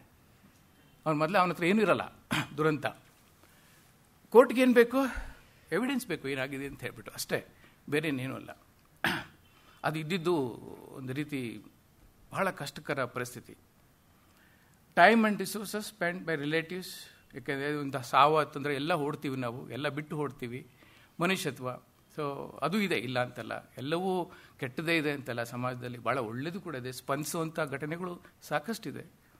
And then travel cost of relatives etcetera, loss to the society in the form of talent, expertise and specialisation. ಖಂಡಿತ ಹೌದಿದು. ಎಂತೆಂಥ ಟ್ಯಾಲೆಂಟ್ಸ್ ನಾವು ಕಳ್ಕೊಂಡಿದ್ದೀವಿ ದುರಂತ ಆಕ್ಸಿಡೆಂಟ್ಗಳಲ್ಲಿ. ಉದಯ ಟಿ ವಿನಲ್ಲಿ ಒಬ್ಬರು, ನನಗೆ ಹೆಸರು ಮರ್ತೋಗಿದೆ, ನ್ಯೂಸ್ ರೀಡರ್, ಭಾಳ ಹೆಸರಾಂತ ನ್ಯೂಸ್, ಒಳ್ಳೆ ಹೆಸರು ಮಾಡಿದ್ರು ಅವರು. ಆಮೇಲೆ ಯಂಗ್ಸ್ಟರು, ಹಾಗೆ ಬೆಳೆದಿದ್ರು, ತಮ್ಮದೇ ಆದ ಒಂದು ಕಂಪನಿ ಮಾಡ್ಕೊಂಡು ಬೆಂಗಳೂರಲ್ಲಿ ಭಾಳ ಬೇಗ ಬೆಳೀತಾ ಇದ್ರು ಒಂದು ನ್ಯೂಸ್ ಸೆಗ್ಮೆಂಟಲ್ಲಿ. ಹುಬ್ಳಿಗೆ ಅವರು ಒಂದು ಮದುವೆಗೆ ಅಂತ ಹೋಗಿ ವಾಪಸ್ ಬರ್ತಾ ಇರಬೇಕಾದ್ರೆ ಅದೇ ಎಗೇನ್ ಓವರ್ ಸ್ಪೀಡು, ಸಡನ್ನಾಗಿ ಎದುರುಗಡೆ ಒಂದು ಪಾರ್ಕ್ ಆಗಿಬಿಟ್ಟಿರುತ್ತೆ ವೆಹಿಕಲ್ಲು. ಅದು ನಿರೀಕ್ಷೆ ಮಾಡಿರಲಿಲ್ಲ, ಬಟ್ ಅಪ್ಲೈ ಮಾಡ್ತಾರೆ, ಬ್ರೇಕ್ ಕಂಟ್ರೋಲ್ ಮಾಡೋಕ್ಕಾಗಲ್ಲ, ಆ ಸ್ಪೀಡ್ಗೆ ಹೋಗಿ ರ್ಯಾಮ್ ಆಗುತ್ತೆ, ಕೊಲಿಷನ್ ಆಗುತ್ತೆ. So he died on the spot. ಅದು ಆ ಥರ ಎಷ್ಟೋ ಜನ ಬುದ್ಧಿವಂತರನ್ನ, ಪ್ರತಿಭಾವಂತರನ್ನ ನಾವು ಆಕ್ಸಿಡೆಂಟಲ್ಲಿ ಕಳ್ಕೊಂಡಿದ್ದೇವೆ. ಅದು ನಮ್ಮ ದೇಶಕ್ಕೆ ಕೂಡ ಲಾಸ್ ಅಂತಾನೆ. A dead man is gone forever and damaged vehicle sometimes has to be return off. Total loss claim ಮುಗೀತದ್ರ ಕತೆ ನೋಡಿ, ಸ್ಟೇಷನ್ಗಳಲ್ಲಿ ಎಷ್ಟು ಬಿದ್ದಿರುತ್ತೆ ಅಂತೇಳಿ ಆಕ್ಸಿಡೆಂಟ್ ಕಥೆಗಳು. ಅದನ್ನು ರಿಕವರಿ ಮಾಡೋದು ಭಾಳ ಕಷ್ಟ, ಮತ್ತು ಸರಿ ಮಾಡೋದು ಭಾಳ ಕಷ್ಟ. ಅದ್ರ ಮುಗಿದ ಕತೆ ಅಂತ ಅಷ್ಟೇ. Key road safety problems, driver training and testing ಅಂತ ಇದು ಬೇಕು, it is required. Driver training ಅಂತ ಇಲ್ಲ ಅಂದರೆ ಅವನಿಗೆ ನೀನು ಯಾವ ರೀತಿ ಡ್ರೈವ್ ಮಾಡಬೇಕು, ಸ್ಟೇರಿಂಗ್ ಹೇಗೆ ಹಿಡಿಬೇಕು, ಕ್ಲಚ್ ಏನು ಅದನ್ನು ಬೇಕು, ಆಕ್ಸಿಲೇಟರ್ ಯಾಕೆ ಕೊಡಬೇಕು, ಇದನ್ನೆಲ್ಲ ಹೇಳ್ಕೊಡೋ ಅವಶ್ಯಕತೆ ಇವತ್ತಿಲ್ಲ. ಅದು ಸಿಂಕ್ರಿನೈಸ್ ಆಗಿಬಿಡುತ್ತೆ ಓವರ್ ಎ ಪೀರಿಯಡ್. ಅವನು 1 ವರ್ಷ 2 ವರ್ಷ 3 ವರ್ಷ ಎಕ್ಸ್ಪೀರಿಯನ್ಸ್ ಆಗಿದೆ ಅಂದರೆ ಆಗಿಬಿಡುತ್ತೆ. ಬಟ್ ಅಫ್ಕೋರ್ಸ್ ಎಲ್ಲಿ ಟ್ರೈನಿಂಗ್ ರಿಕ್ವೈರ್ಮೆಂಟ್ ಇದೆ ಅಂದರೆ, ಈಗ ಹೈಟೆಕ್ ವೆಹಿಕಲ್ಸ್ ಇದೆ, ಹೈಟೆಕ್ ವೆಹಿಕಲ್ಸ್ ಟ್ರೈನಿಂಗ್ ಕೊಡಲಿಲ್ಲ ಅಂದರೆ ಕಷ್ಟ. ಟೆಕ್ನಾಲಜಿ ತುಂಬ ಅಡ್ವಾನ್ಸ್ ಆಗಿದೆ. ಒಂದು ಇನ್ಸಿಡೆಂಟ್ ನನಗೆ ನೆನಪಾಗುತ್ತೆ. MG ರೋಡು ಅನಿಲ್ ಕುಂಬ್ಳೆ ಸರ್ಕಲಲ್ಲಿ ಒಬ್ಬ ಇಂಡಿಕಾ ಡ್ರೈವ್ ಮಾಡೋನ್ನ BMW ಕಾರಲ್ಲಿ ಕೂಡಿಸ್ಬಿಟ್ಟು ಕಳಿಸಿದ್ದಾರೆ, ಮನೆಗೆ ತೊಗೊಂಡು ಬಿಟ್ಬಿಡು ಅಂತ ಓನರು. ಅವನಿಗೆ ಗೊತ್ತಿಲ್ಲ, ಕಾರಲ್ಲಿ ಕೂತ್ಕೊಂಡು ಆ ಸರ್ಕಲ್ಗೆ ಬಂದು ಯಾವುದೋ ಬಟನ್ ಪ್ರೆಸ್ ಮಾಡಿಬಿಟ್ಟಿದ್ದಾನೆ. ಮಾಡಿದ ತಕ್ಷಣ 4 ಡೋರು ಜಾಮ್ ಆಗೋಯ್ತು, ವೀಲ್ಸ್ ಎಲ್ಲ ಕಚ್ಕೊಂಡ್ಬಿಡ್ತು ನೆಲಕ್ಕೆ, ಆ್ಯಂಡ್ ಗ್ಲಾಸ್ ಕ್ಲೋಸ್ ಆಗೋಯ್ತು, ಫಿನಿಶ್ಡ್. ಏನೂ ಆಗ್ತಿಲ್ಲ ಅವನ ಕೈಲಿ, ಏನು ಮಾಡೋಕ್ಕಾಗ್ತಿಲ್ಲ. ನಾನು ಫೋನ್ ಮಾಡಿದ್ದಾನೆ ಓನರ್ಗೆ, ಓನರ್ಗೂ ಗೊತ್ತಿಲ್ಲ ಏನು ಮಾಡಬೇಕು ಅಂತ. ಮತ್ತು ಕಂಪ್ನಿಗೆ ಫೋನ್ ಮಾಡಿ ಅವರು ಅಲ್ಲಿಂದ ಡಿಮೊಬಿಲೈಸ್ ಮಾಡಿ, ಅದೆಲ್ಲ ಸೇಫ್ಟಿ ಇದನ್ನು ಅಳವಡಿಸಿರ್ತಾರೆ ಒಳಗಡೆ. ಎಮರ್ಜೆನ್ಸಿ ಸಿಚುವೇಷನಲ್ಲಿ ಆ ಬಟನ್ ಪ್ರೆಸ್ ಮಾಡಿದಾಗ ಪ್ಯಾನಿಕ್ ಬಟನ್ನೋ ಏನೋ ಇರುತ್ತೆ. Panic button is different, that will caution you. 4 ಜನಕ್ಕೆ ಒಂದು ಪ್ಯಾನಿಕ್ ಬಟನ್ ಕೊಟ್ಟಿರ್ತಾರೆ. ಇವಾಗ ಮೊಬೈಲಲ್ಲೇ ಪ್ಯಾನಿಕ್ ಬಟನ್ ಬರ್ತಾ ಇದೆ, ಎಲ್ಲರಲ್ಲೂ ಬಂದಿದೆ, ಯಾರು ಬೇಕಾದ್ರೂ ಯೂಸ್ ಮಾಡ್ಬೋದು. ಎಮರ್ಜೆನ್ಸಿ ಟೈಮಲ್ಲಿ ಆ ಪ್ಯಾನಿಕ್ ಬಟನ್ ನಾವು ಪ್ರೆಸ್ ಮಾಡಿಬಿಟ್ರೆ ನಮಗೆ ಬೇಕಾದ 4 ಜನಕ್ಕೆ ಇನ್ಫಾರ್ಮೇಷನ್ ಹೋಗ್ಬಿಡುತ್ತೆ with location, Google location. So they can come and trace what is happening, ಇಮಿಡಿಯೇಟಾಗಿ ಅಟೆನ್ಷನ್ ಕೊಡೋದಕ್ಕೆ ಸಾಧ್ಯ ಆಗುತ್ತೆ. ಕಡೆಗೆ ಆ ಡ್ರೈವರ್ಗೆ ಏನು ಮಾಡಬೇಕು ಅಂತ ಗೊತ್ತಿಲ್ಲ, ಅವರು ಕಂಪನಿ ಟೆಕ್ನಿಷಿಯನ್ಸ್ ಬಂದು ಅದನ್ನು ಆ ಥರ ಪರಿಸ್ಥಿತಿನೆಲ್ಲ ಕಾರು ಹೇಗಿರುತ್ತೆ ಅಂದರೆ ಕ್ರೇನ್ ಹಾಕಿ ಎತ್ತಕ್ಕಾಗಲ್ಲ, ಹಾಗೆ 4 ವೀಲು ಕಚ್ಕೊಂಡ್ಬಿಡುತ್ತೆ ನೆಲಕ್ಕೆ. ಆ ಥರ ಟೆಕ್ನಾಲಜಿ ಇದೆ. ಸುಮ್ಮನೆ 50 ಲಕ್ಷ 1 ಕೋಟಿ ಎಲ್ಲ ಇಲ್ಲ, ಆ್ಯಕ್ಚುಲಿ ತುಂಬಾ ಅಳವಡಿಸಿರ್ತಾರೆ ಅದರಲ್ಲಿ. ಈಗ ಆಕ್ಸಿಲೇಟರ್ ನೋಡಿ, ಕೆಲವು ಟೆಕ್ನಾಲಜಿನಲ್ಲಿ 150 ಕಿಲೋಮೀಟರ್ ಸ್ಪೀಡಲ್ಲಿ ಹೋಗ್ತಿದ್ರು ಕೂಡ ಆಕ್ಸಿಲೇಟರ್ ಮೇಲೆ ಕಾಲ್ ಎತ್ತುಬಿಟ್ಟು ಬ್ರೇಕ್ ಮೇಲೆ ಇಟ್ಟು ಫ್ರಾಕ್ಷನ್ ಆಫ್ ಸೆಕೆಂಡ್ಸಲ್ಲಿ ಸ್ಪೀಡ್ ಬಿಕಮ್ಸ್ 0 ಆ್ಯಂಡ್ 4 ವೀಲ್ಗೆ ಡಿಸ್ಕ್ ಬ್ರೇಕ್ ಅಪ್ಲೈ ಆಗಿ ಜಪ್ಪತ್ತ ನಿಂತುಬಿಡುತ್ತೆ, ಅದು ಟಾಪಲ್ ಆಗಲ್ಲ. So these are the safety ಇದು ಫೆಸಿಲಿಟೀಸನ್ನು ಈ ಹೈ ಎಂಡ್ ವೆಹಿಕಲ್ಸಲ್ಲಿ ಪ್ರೊವೈಡ್ ಮಾಡಿ. ಇನ್ನೂ ಲೇಟೆಸ್ಟ್ ಬರ್ತಾನೆ ಇದೆ, ಸಾಕಷ್ಟು ವಿಚಾರಗಳು ಬರ್ತಿದೆ. ಆಡಿ ಮತ್ತು BMW, ಮರ್ಸಿಡಿಸ್ ಬೆಂಜ್, ಜಾಗ್ವಾರ್, ಇದರೆಲ್ಲ ಇದೆ, ಆ ಥರದ್ದೆಲ್ಲ ಇದೆ. Driver behaviour, this most important. Attitude and behaviour, ಇದ್ರ ಬಗ್ಗೆ ನಾವು ಸಾಕಷ್ಟು ಎಕ್ಸ್ಪೆಕ್ಟೇಷನ್ಸು ಸಮಾಜದಿಂದ ಇದೆ ಡ್ರೈವರ್ಗಳ ಬಗ್ಗೆ. ಆದರೆ ಅವ್ರಿಗೆ ಯಾರು ಟೀಚ್ ಮಾಡ್ತಿದ್ದಾರೆ, ಎಲ್ಲಿದೆ? ಡಿಪ್ಲೊಮಾ ಕೋರ್ಸ್ ಅಂತ ಇಲ್ಲ. And without doing all these things ಅವ್ರನ್ನ ಎಜುಕೇಟ್ ಮಾಡದೆ ನಾವು ಎಕ್ಸ್ಪೆಕ್ಟೇಷನ್ ಮಾಡೋದು ಕೂಡ ತಪ್ಪಾಗತ್ತೆ. ಅವನು ಬಾಯಿಗೆ ಬಂದ ಮಾತಾಡ್ತಾನೆ. ಅವನು all drivers are not bad, there are very good drivers. Best ಎಕ್ಸಾಂಪಲ್ಸ್ಗೆ ಎಷ್ಟೋ ಹೇಳ್ಬೋದು ನಾವು. ಆದರೆ ಏನಾಗುತ್ತೆ, ಒಂದು ಸಮುದಾಯದ ಬಗ್ಗೆ ನಾವು ಮಾತಾಡುವಾಗ, ಅಥವಾ ನೋಡಿ ಇವಾಗ ಒಂದು ವೈಟ್ ಸ್ಕ್ರೀನ್ ಇದೆ ಇಲ್ಲಿ, ಅಲ್ಲಿ ಮಧ್ಯದಲ್ಲಿ ಒಂದು ಸಣ್ಣ ಡಾಟ್ ಇಟ್ಬಿಟ್ಟು ಏನಿದೆ ಅಂತ ನಾವು ಯಾರನ್ನಾರು ಕೇಳಿದಾಗ all of us will say there is A black dot ಅಂತ. ಬಟ್ ಬಿಯಾಂಡ್ ದ್ಯಾಟ್ ಆ ಬ್ಲ್ಯಾಕ್ ಡಾಟ್ ಬಿಟ್ಟು ಬೇರೆ ಎಲ್ಲ ಚೆನ್ನಾಗಿದೆ, ವೈಟ್ ಆಗಿದೆ ಅಂತ ಯಾರೂ ನಾವು ನೋಡಲ್ಲ. ಸೊ ಹಾಗೇನೆ ಯಾವುದೋ ಒಂದು ಸಣ್ಣ ತಪ್ಪಾದಾಗ ಇಡೀ ಬ್ಯಾಂಗ್ಳೂರಿನ ಡ್ರೈವರ್ಸ್ ಆರ್ ಬ್ಯಾಡ್ ಅಂತ ನಾವು ಡಿಕ್ಲೇರ್ ಮಾಡಿಬಿಡ್ತೀವಿ. Generally it happens normally. ಆದರೆ there are wonderful examples I can give you, best drivers ಅಂತ. ನೋಡಿ, ನನ್ನಲ್ಲೇ ಒಬ್ಬ ಡ್ರೈವರ್ ಇದ್ದ. ಅವನ ಪರಿಸ್ಥಿತಿಗಳಾಗಿರುತ್ತೆ. ಈ ಕಾರಣ ಆಕ್ಸಿಡೆಂಟ್ಗಳಿಗೆ, ದುರಂತಗಳಿಗೆ ನಾವು ಬೈಯೋದಕ್ಕೆ ಮುಂಚೆ ಏನಾಗಿದೆ ಅವನಿಗೆ ಅಂತ ಅನಲೈಸ್ ಮಾಡಿದಾಗ ಎಂತೆಂಥ ಸ್ಟೋರಿಗಳು ಗೊತ್ತಾಗುತ್ತೆ ಅಂತೀರಾ. ನನ್ನ ಹತ್ರ ಒಬ್ಬ ಡ್ರೈವರ್ ಇದ್ದ. ಅವನು ವಂಡರ್ಫುಲ್ ಡ್ರೈವರು. ಅವನ ಕೈ ಯಾವುದೇ ವೆಹಿಕಲ್ ಕೊಡಲಿ ಸೇಫಾಗಿ ವಾಪಸ್ ಬರ್ತಿತ್ತು. ಆನ್ ಟೈಮ್ ಅವನು ರೀಚ್ ಮಾಡ್ತಾ ಇದ್ದ. And perfect in all respect. Even attitude is excellent. ಒಳ್ಳೆ ಮಾತು, ಬಿಹೇವಿಯರು, ಹಂಬಲ್ಲು. ಆಮೇಲೆ ಎಲ್ಡರ್ಲಿ ಪೀಪಲ್ ಇದ್ದರೆ ರೆಸ್ಪೆಕ್ಟು, ಲೇಡೀಸ್ ಎಂಪ್ಲಾಯೀಸ್ಗೆ ರೆಸ್ಪೆಕ್ಟು, ಪ್ರೆಗ್ನೆಂಟ್ ವುಮನ್ ಇದ್ದರೆ ತುಂಬ ನಿಧಾನಕ್ಕೆ ಹೋಗೋದು, ಹಳ್ಳದಲ್ಲಿ ಇಳಿಸೋದು ಗೊತ್ತಾಗಲ್ಲ, ಹಂಪಲ್ಲಿ ಹತ್ಸೋದು ಗೊತ್ತಾಗಲ್ಲ. There was lot of good feedback on him. Driver ಆ ರೀತಿ ಬರ್ತಾಯಿತ್ತು. ಆದರೆ ಇದ್ದಕ್ಕಿದ್ದಾಗೆ ಕಂಪ್ಲೇಂಟ್ಸ್ ಬರೋಕ್ಕೆ ಶುರುವಾಯಿತು ಅವನ ಮೇಲೆ. ಸರ್, ಅವ್ನು ಸರಿ ಇಲ್ಲ ಸರ್, ಅವನ್ನ ಕೆಲಸದಿಂದ ಕಿತ್ತಾಕಿ ಸರ್. ಯಾಕಪ್ಪ, ಏನಾಯಿತು ಅಂದರೆ, ಸರ್ ದಿನಾ ಒಂದೊಂದು ಆಕ್ಸಿಡೆಂಟ್ ಮಾಡ್ಕೊಂಬರ್ತೀನಿ ಸರ್. ಇಲ್ಲ ಉಜ್ಜಿರ್ತಾನೆ, ಲೈಟ್ ಹೊಡ್ಕೊಂಬರ್ತಾನೆ, ಬ್ಯಾಕ್ ಸೈಡಿಂದ ಯಾರೋ ಬಂದು ಹೊಡೆದಿರ್ತಾರೆ, ಫೆಂಡರ್ ಗೇಟ್ ಬಿದ್ದಿರುತ್ತೆ, ಮಿರರ್ ಕಿತ್ತೋಗಿದೆ, ಏನಾದರೂ ಒಂದು ಮಾಡ್ತಾನೆ ಸರ್ ಪ್ರತಿದಿನ ಅಂತ. ನಂಗೆ ಭಾಳ ಆಶ್ಚರ್ಯ ಆಯಿತು. 2-3 ವರ್ಷಗಳಿಂದ ನನ್ನ ಜೊತೆಲಿದ್ದಾನೆ, ಯಾವತ್ತೂ ಕಂಪ್ಲೇಂಟ್ಸ್ ಇಲ್ಲ. ಇದ್ದಕ್ಕಿದ್ದಾಗೆ ಇವನಿಗೆ ಯಾಕೆ ಕಂಪ್ಲೇಂಟ್ ಬರ್ತಿದೆ ಅಂಥೇಳಿ ಅವನ್ನ ಕರೆಸಿ ಕೇಳಿದೆ, ಯಾಕೆ ಹೀಗಾಗ್ತಿದೆ ಹೇಳು ಅಂತ. ಗೊತ್ತಿಲ್ಲ ಸರ್, ಏನೋ ಶನಿಕಾಟ ಸರ್, ನನ್ನ ಟೈಮ್ ಸರಿ ಇಲ್ಲ ಸರ್, ಅದು ನಾನು ಚೆನ್ನಾಗೇ ಇರ್ತೀನಿ ಸರ್, ಅದು ಹೆಂಗಾಗುತ್ತೆ ಅಂತ ಗೊತ್ತಿಲ್ಲ ಸರ್, ಆಕ್ಸಿಡೆಂಟ್ ಆಗುತ್ತೆ ಅಂತ. ಈ also doesn't know what is happening. ಆಮೇಲೆ ಹಾಗೆ ಅವನ್ನ ಪ್ರಶ್ನೆ ಮಾಡ್ತಾ ಮಾಡ್ತಾ ಅವನ ಬ್ಯಾಕ್ಗ್ರೌಂಡನ್ನು ವೆರಿಫೈ ಮಾಡೋಕ್ಕೆ ಶುರು ಮಾಡಿದೆ. ಯಾವ ಊರಪ್ಪ ನಿಂದು, ಎಲ್ಲಿಂದ ಬಂದಿದೆಯಾ, ನಿಮ್ಮ ತಂದೆ ತಾಯಿ ಇದ್ದಾರಾ ಅಂಥೇಳಿ. ಆಗ ಅವನು ಹೇಳಿದ, ನೋಡಿ ಸರ್, ಮಳವಳ್ಳಿ ತಾಲೂಕು ನಂದೊಂದು ಹಳ್ಳಿ, ಅಲ್ಲಿ ನಂದು ಒಟ್ಟಿ ಕುಟುಂಬ, ಅಣ್ಣ ತಮ್ಮಂದರು, ದೊಡ್ಡಪ್ಪ ಚಿಕ್ಕಪ್ಪಂದ್ರೆಲ್ಲ ಇದ್ದಾರೆ, ಒಟ್ಟಿಗಾರೆ ಬದುಕ್ತಾ ಇದ್ದಾರೆ ಸರ್. ನಾನು ಇಲ್ಲಿ ಕೆಲಸ ಮಾಡೋಕ್ಕೆ ಬಂದಿದ್ದೀನಿ ಬೆಂಗಳೂರಿಗೆ ಅಂತ. ಸರಿ, ಹೀಗೆ ಅವನ್ನ ಕೆಣಕ್ತಾ ವಿಷಯ ಗೊತ್ತಾಗಿದ್ದೇನು ಅಂತಂದರೆ, ಅಲ್ಲಿ ಆಸ್ತಿ ವಿಷಯಕ್ಕೆ ಅಣ್ಣ ತಮ್ಮಂದ್ರೆ ಜಗಳ ನಡೀತಾ ಇದೆ ಊರಲ್ಲಿ. ಒಬ್ಬರು ಹಳ್ಳಿಲಿ ಗೊತ್ತಲ್ಲ ನಿಮಗೆ, ಮಚ್ಚುಗಳು ದೊಣ್ಣೆಗಳು ತೊಗೊಂಡು ಓಡಾಡ್ತಿದ್ದಾರೆ. ಸೊ ಇವನು ಡ್ಯೂಟಿಲಿದ್ದಾನೆ, ರಸ್ತೆನಲ್ಲಿ ಯಾರೋ ಫೋನ್ ಮಾಡಿ ಹೇಳ್ತಾರೆ, ಇವತ್ತು ನಿಮ್ಮ ಮನೇಲಿ ಗಲಾಟೆ ಆಯಿತು ಗೊತ್ತಾ, ನಿಮ್ಮ ಅಪ್ಪಂಗೆ ದೊಣ್ಣೆ ತೊಗೊಂಡು ಓಡಾಕ್ಬಿಟ್ಟಿದ್ದಾರೆ ಅಂತ. So he gets angry, he cannot control. ಇವನು ರೋಡಲ್ಲಿದ್ದಾನೆ, ಡ್ರೈವ್ ಮಾಡ್ತೀಯಾನೆ, ಸ್ಟೇರಿಂಗ್ ಮೇಲೆ ಕೈ ಇದೆ, ಆ್ಯಂಡ್ ಈಸ್ ಫ್ಯೂಮಿಂಗ್, ತಡ್ಕೊಳಕ್ಕಾಗ್ತಿಲ್ಲ. So what will happen when mentally absent, in is angry, he cannot control anything. ಆ ರೋಡ್ ಮೇಲೆ ಏನು ನಡೀತಿದೆ ಅಂತ ಗೊತ್ತಿಲ್ಲ ಅವನಿಗೆ. ರೋಡ್ ಫಿಸಿಕಲಿ ಇದ್ದಾನೆ ಅಷ್ಟೇ, ಕಣ್ಣು ನೋಡ್ತಿದ್ದೆ, ಆದರೆ ಮೈಂಡ್ ಟೋಟಲಿ ಆಬ್ಸೆಂಟ್, ಹೊಟ್ಟೋಗಿದೆ ಊರಿಗೆ. ಸೊ ಅವನಿಗೇನು ಸಿಟ್ಟು ಬರ್ತಿದೆ, ನಾನು ಇರಬೇಕಿತ್ತು, ನಮ್ಮ ಅಪ್ಪನ ಮೇಲೆ ಕೈ ಮಾಡಿದಾರೆ, ಇವಾಗ ಸಾಯಿಸ್ಬಿಡ್ತಿದ್ದೆ ಅವನಿಗೆ ಅಂತೇಳಿ. ಆ ಸಿಟ್ಟು ಇನ್ನೊಬ್ರಿಗೆ ಬೀಳ್ತಾ ಇದೆ. ಬೇರೆ ಇನ್ಯಾರನ್ನ ಹೊಡೆದ್ಬಿಡ್ತಾನೆ ಇಲ್ಲಿ, ಅಥವಾ ಬೇರೆ ಯಾರು ಬಂದು ಹೊಡಿತಾರೆ. ಸೊ ನೋಡಿ, mental status is also most important. ಅದಕ್ಕೆ ನಾನು ಚಾಲಕರಿಗೆ ಹೇಳೋ ರೀತಿ ಹೇಗೆ ಅಂತಂದರೆ, ಸಮಸ್ಯೆ ಇಲ್ಲದ ಮನುಷ್ಯ ಜಗತ್ತಲ್ಲಿ ಯಾರೂ ಇಲ್ಲ. ಹುಟ್ಟಿದ ತಕ್ಷಣವೇ ಸಮಸ್ಯೆ ಪ್ರಾರಂಭ ಆಗುತ್ತೆ ನಮಗೆ. ಯಾಕೆಂದರೆ ನಾವು ಹುಟ್ಟಿದ ತಕ್ಷಣ ನಮ್ಮ ಮಕ್ಕಳು ಅಳಬೇಕು, ಅಳದೆ ಹೋದರೆ ಡಾಕ್ಟ್ರನ್ನ ಕರೀತೀವಿ. ಸೊ ಕ್ರೈ ಮಾಡಲೇಬೇಕು, ಅಲ್ಲಿಂದ ಪ್ರಾರಂಭ ಆಗುತ್ತೆ. ಸಾಯೋವರೆಗೂ ಸಮಸ್ಯೆಗಳು ನಮಗೆ ಬೆನ್ನಿಗೆ ಬಿದ್ದಿದ್ದೆ, ಅದು ಹೆಮ್ಮರವಾಗಿ ಬರ್ತಾನೆ ಇರುತ್ತೆ.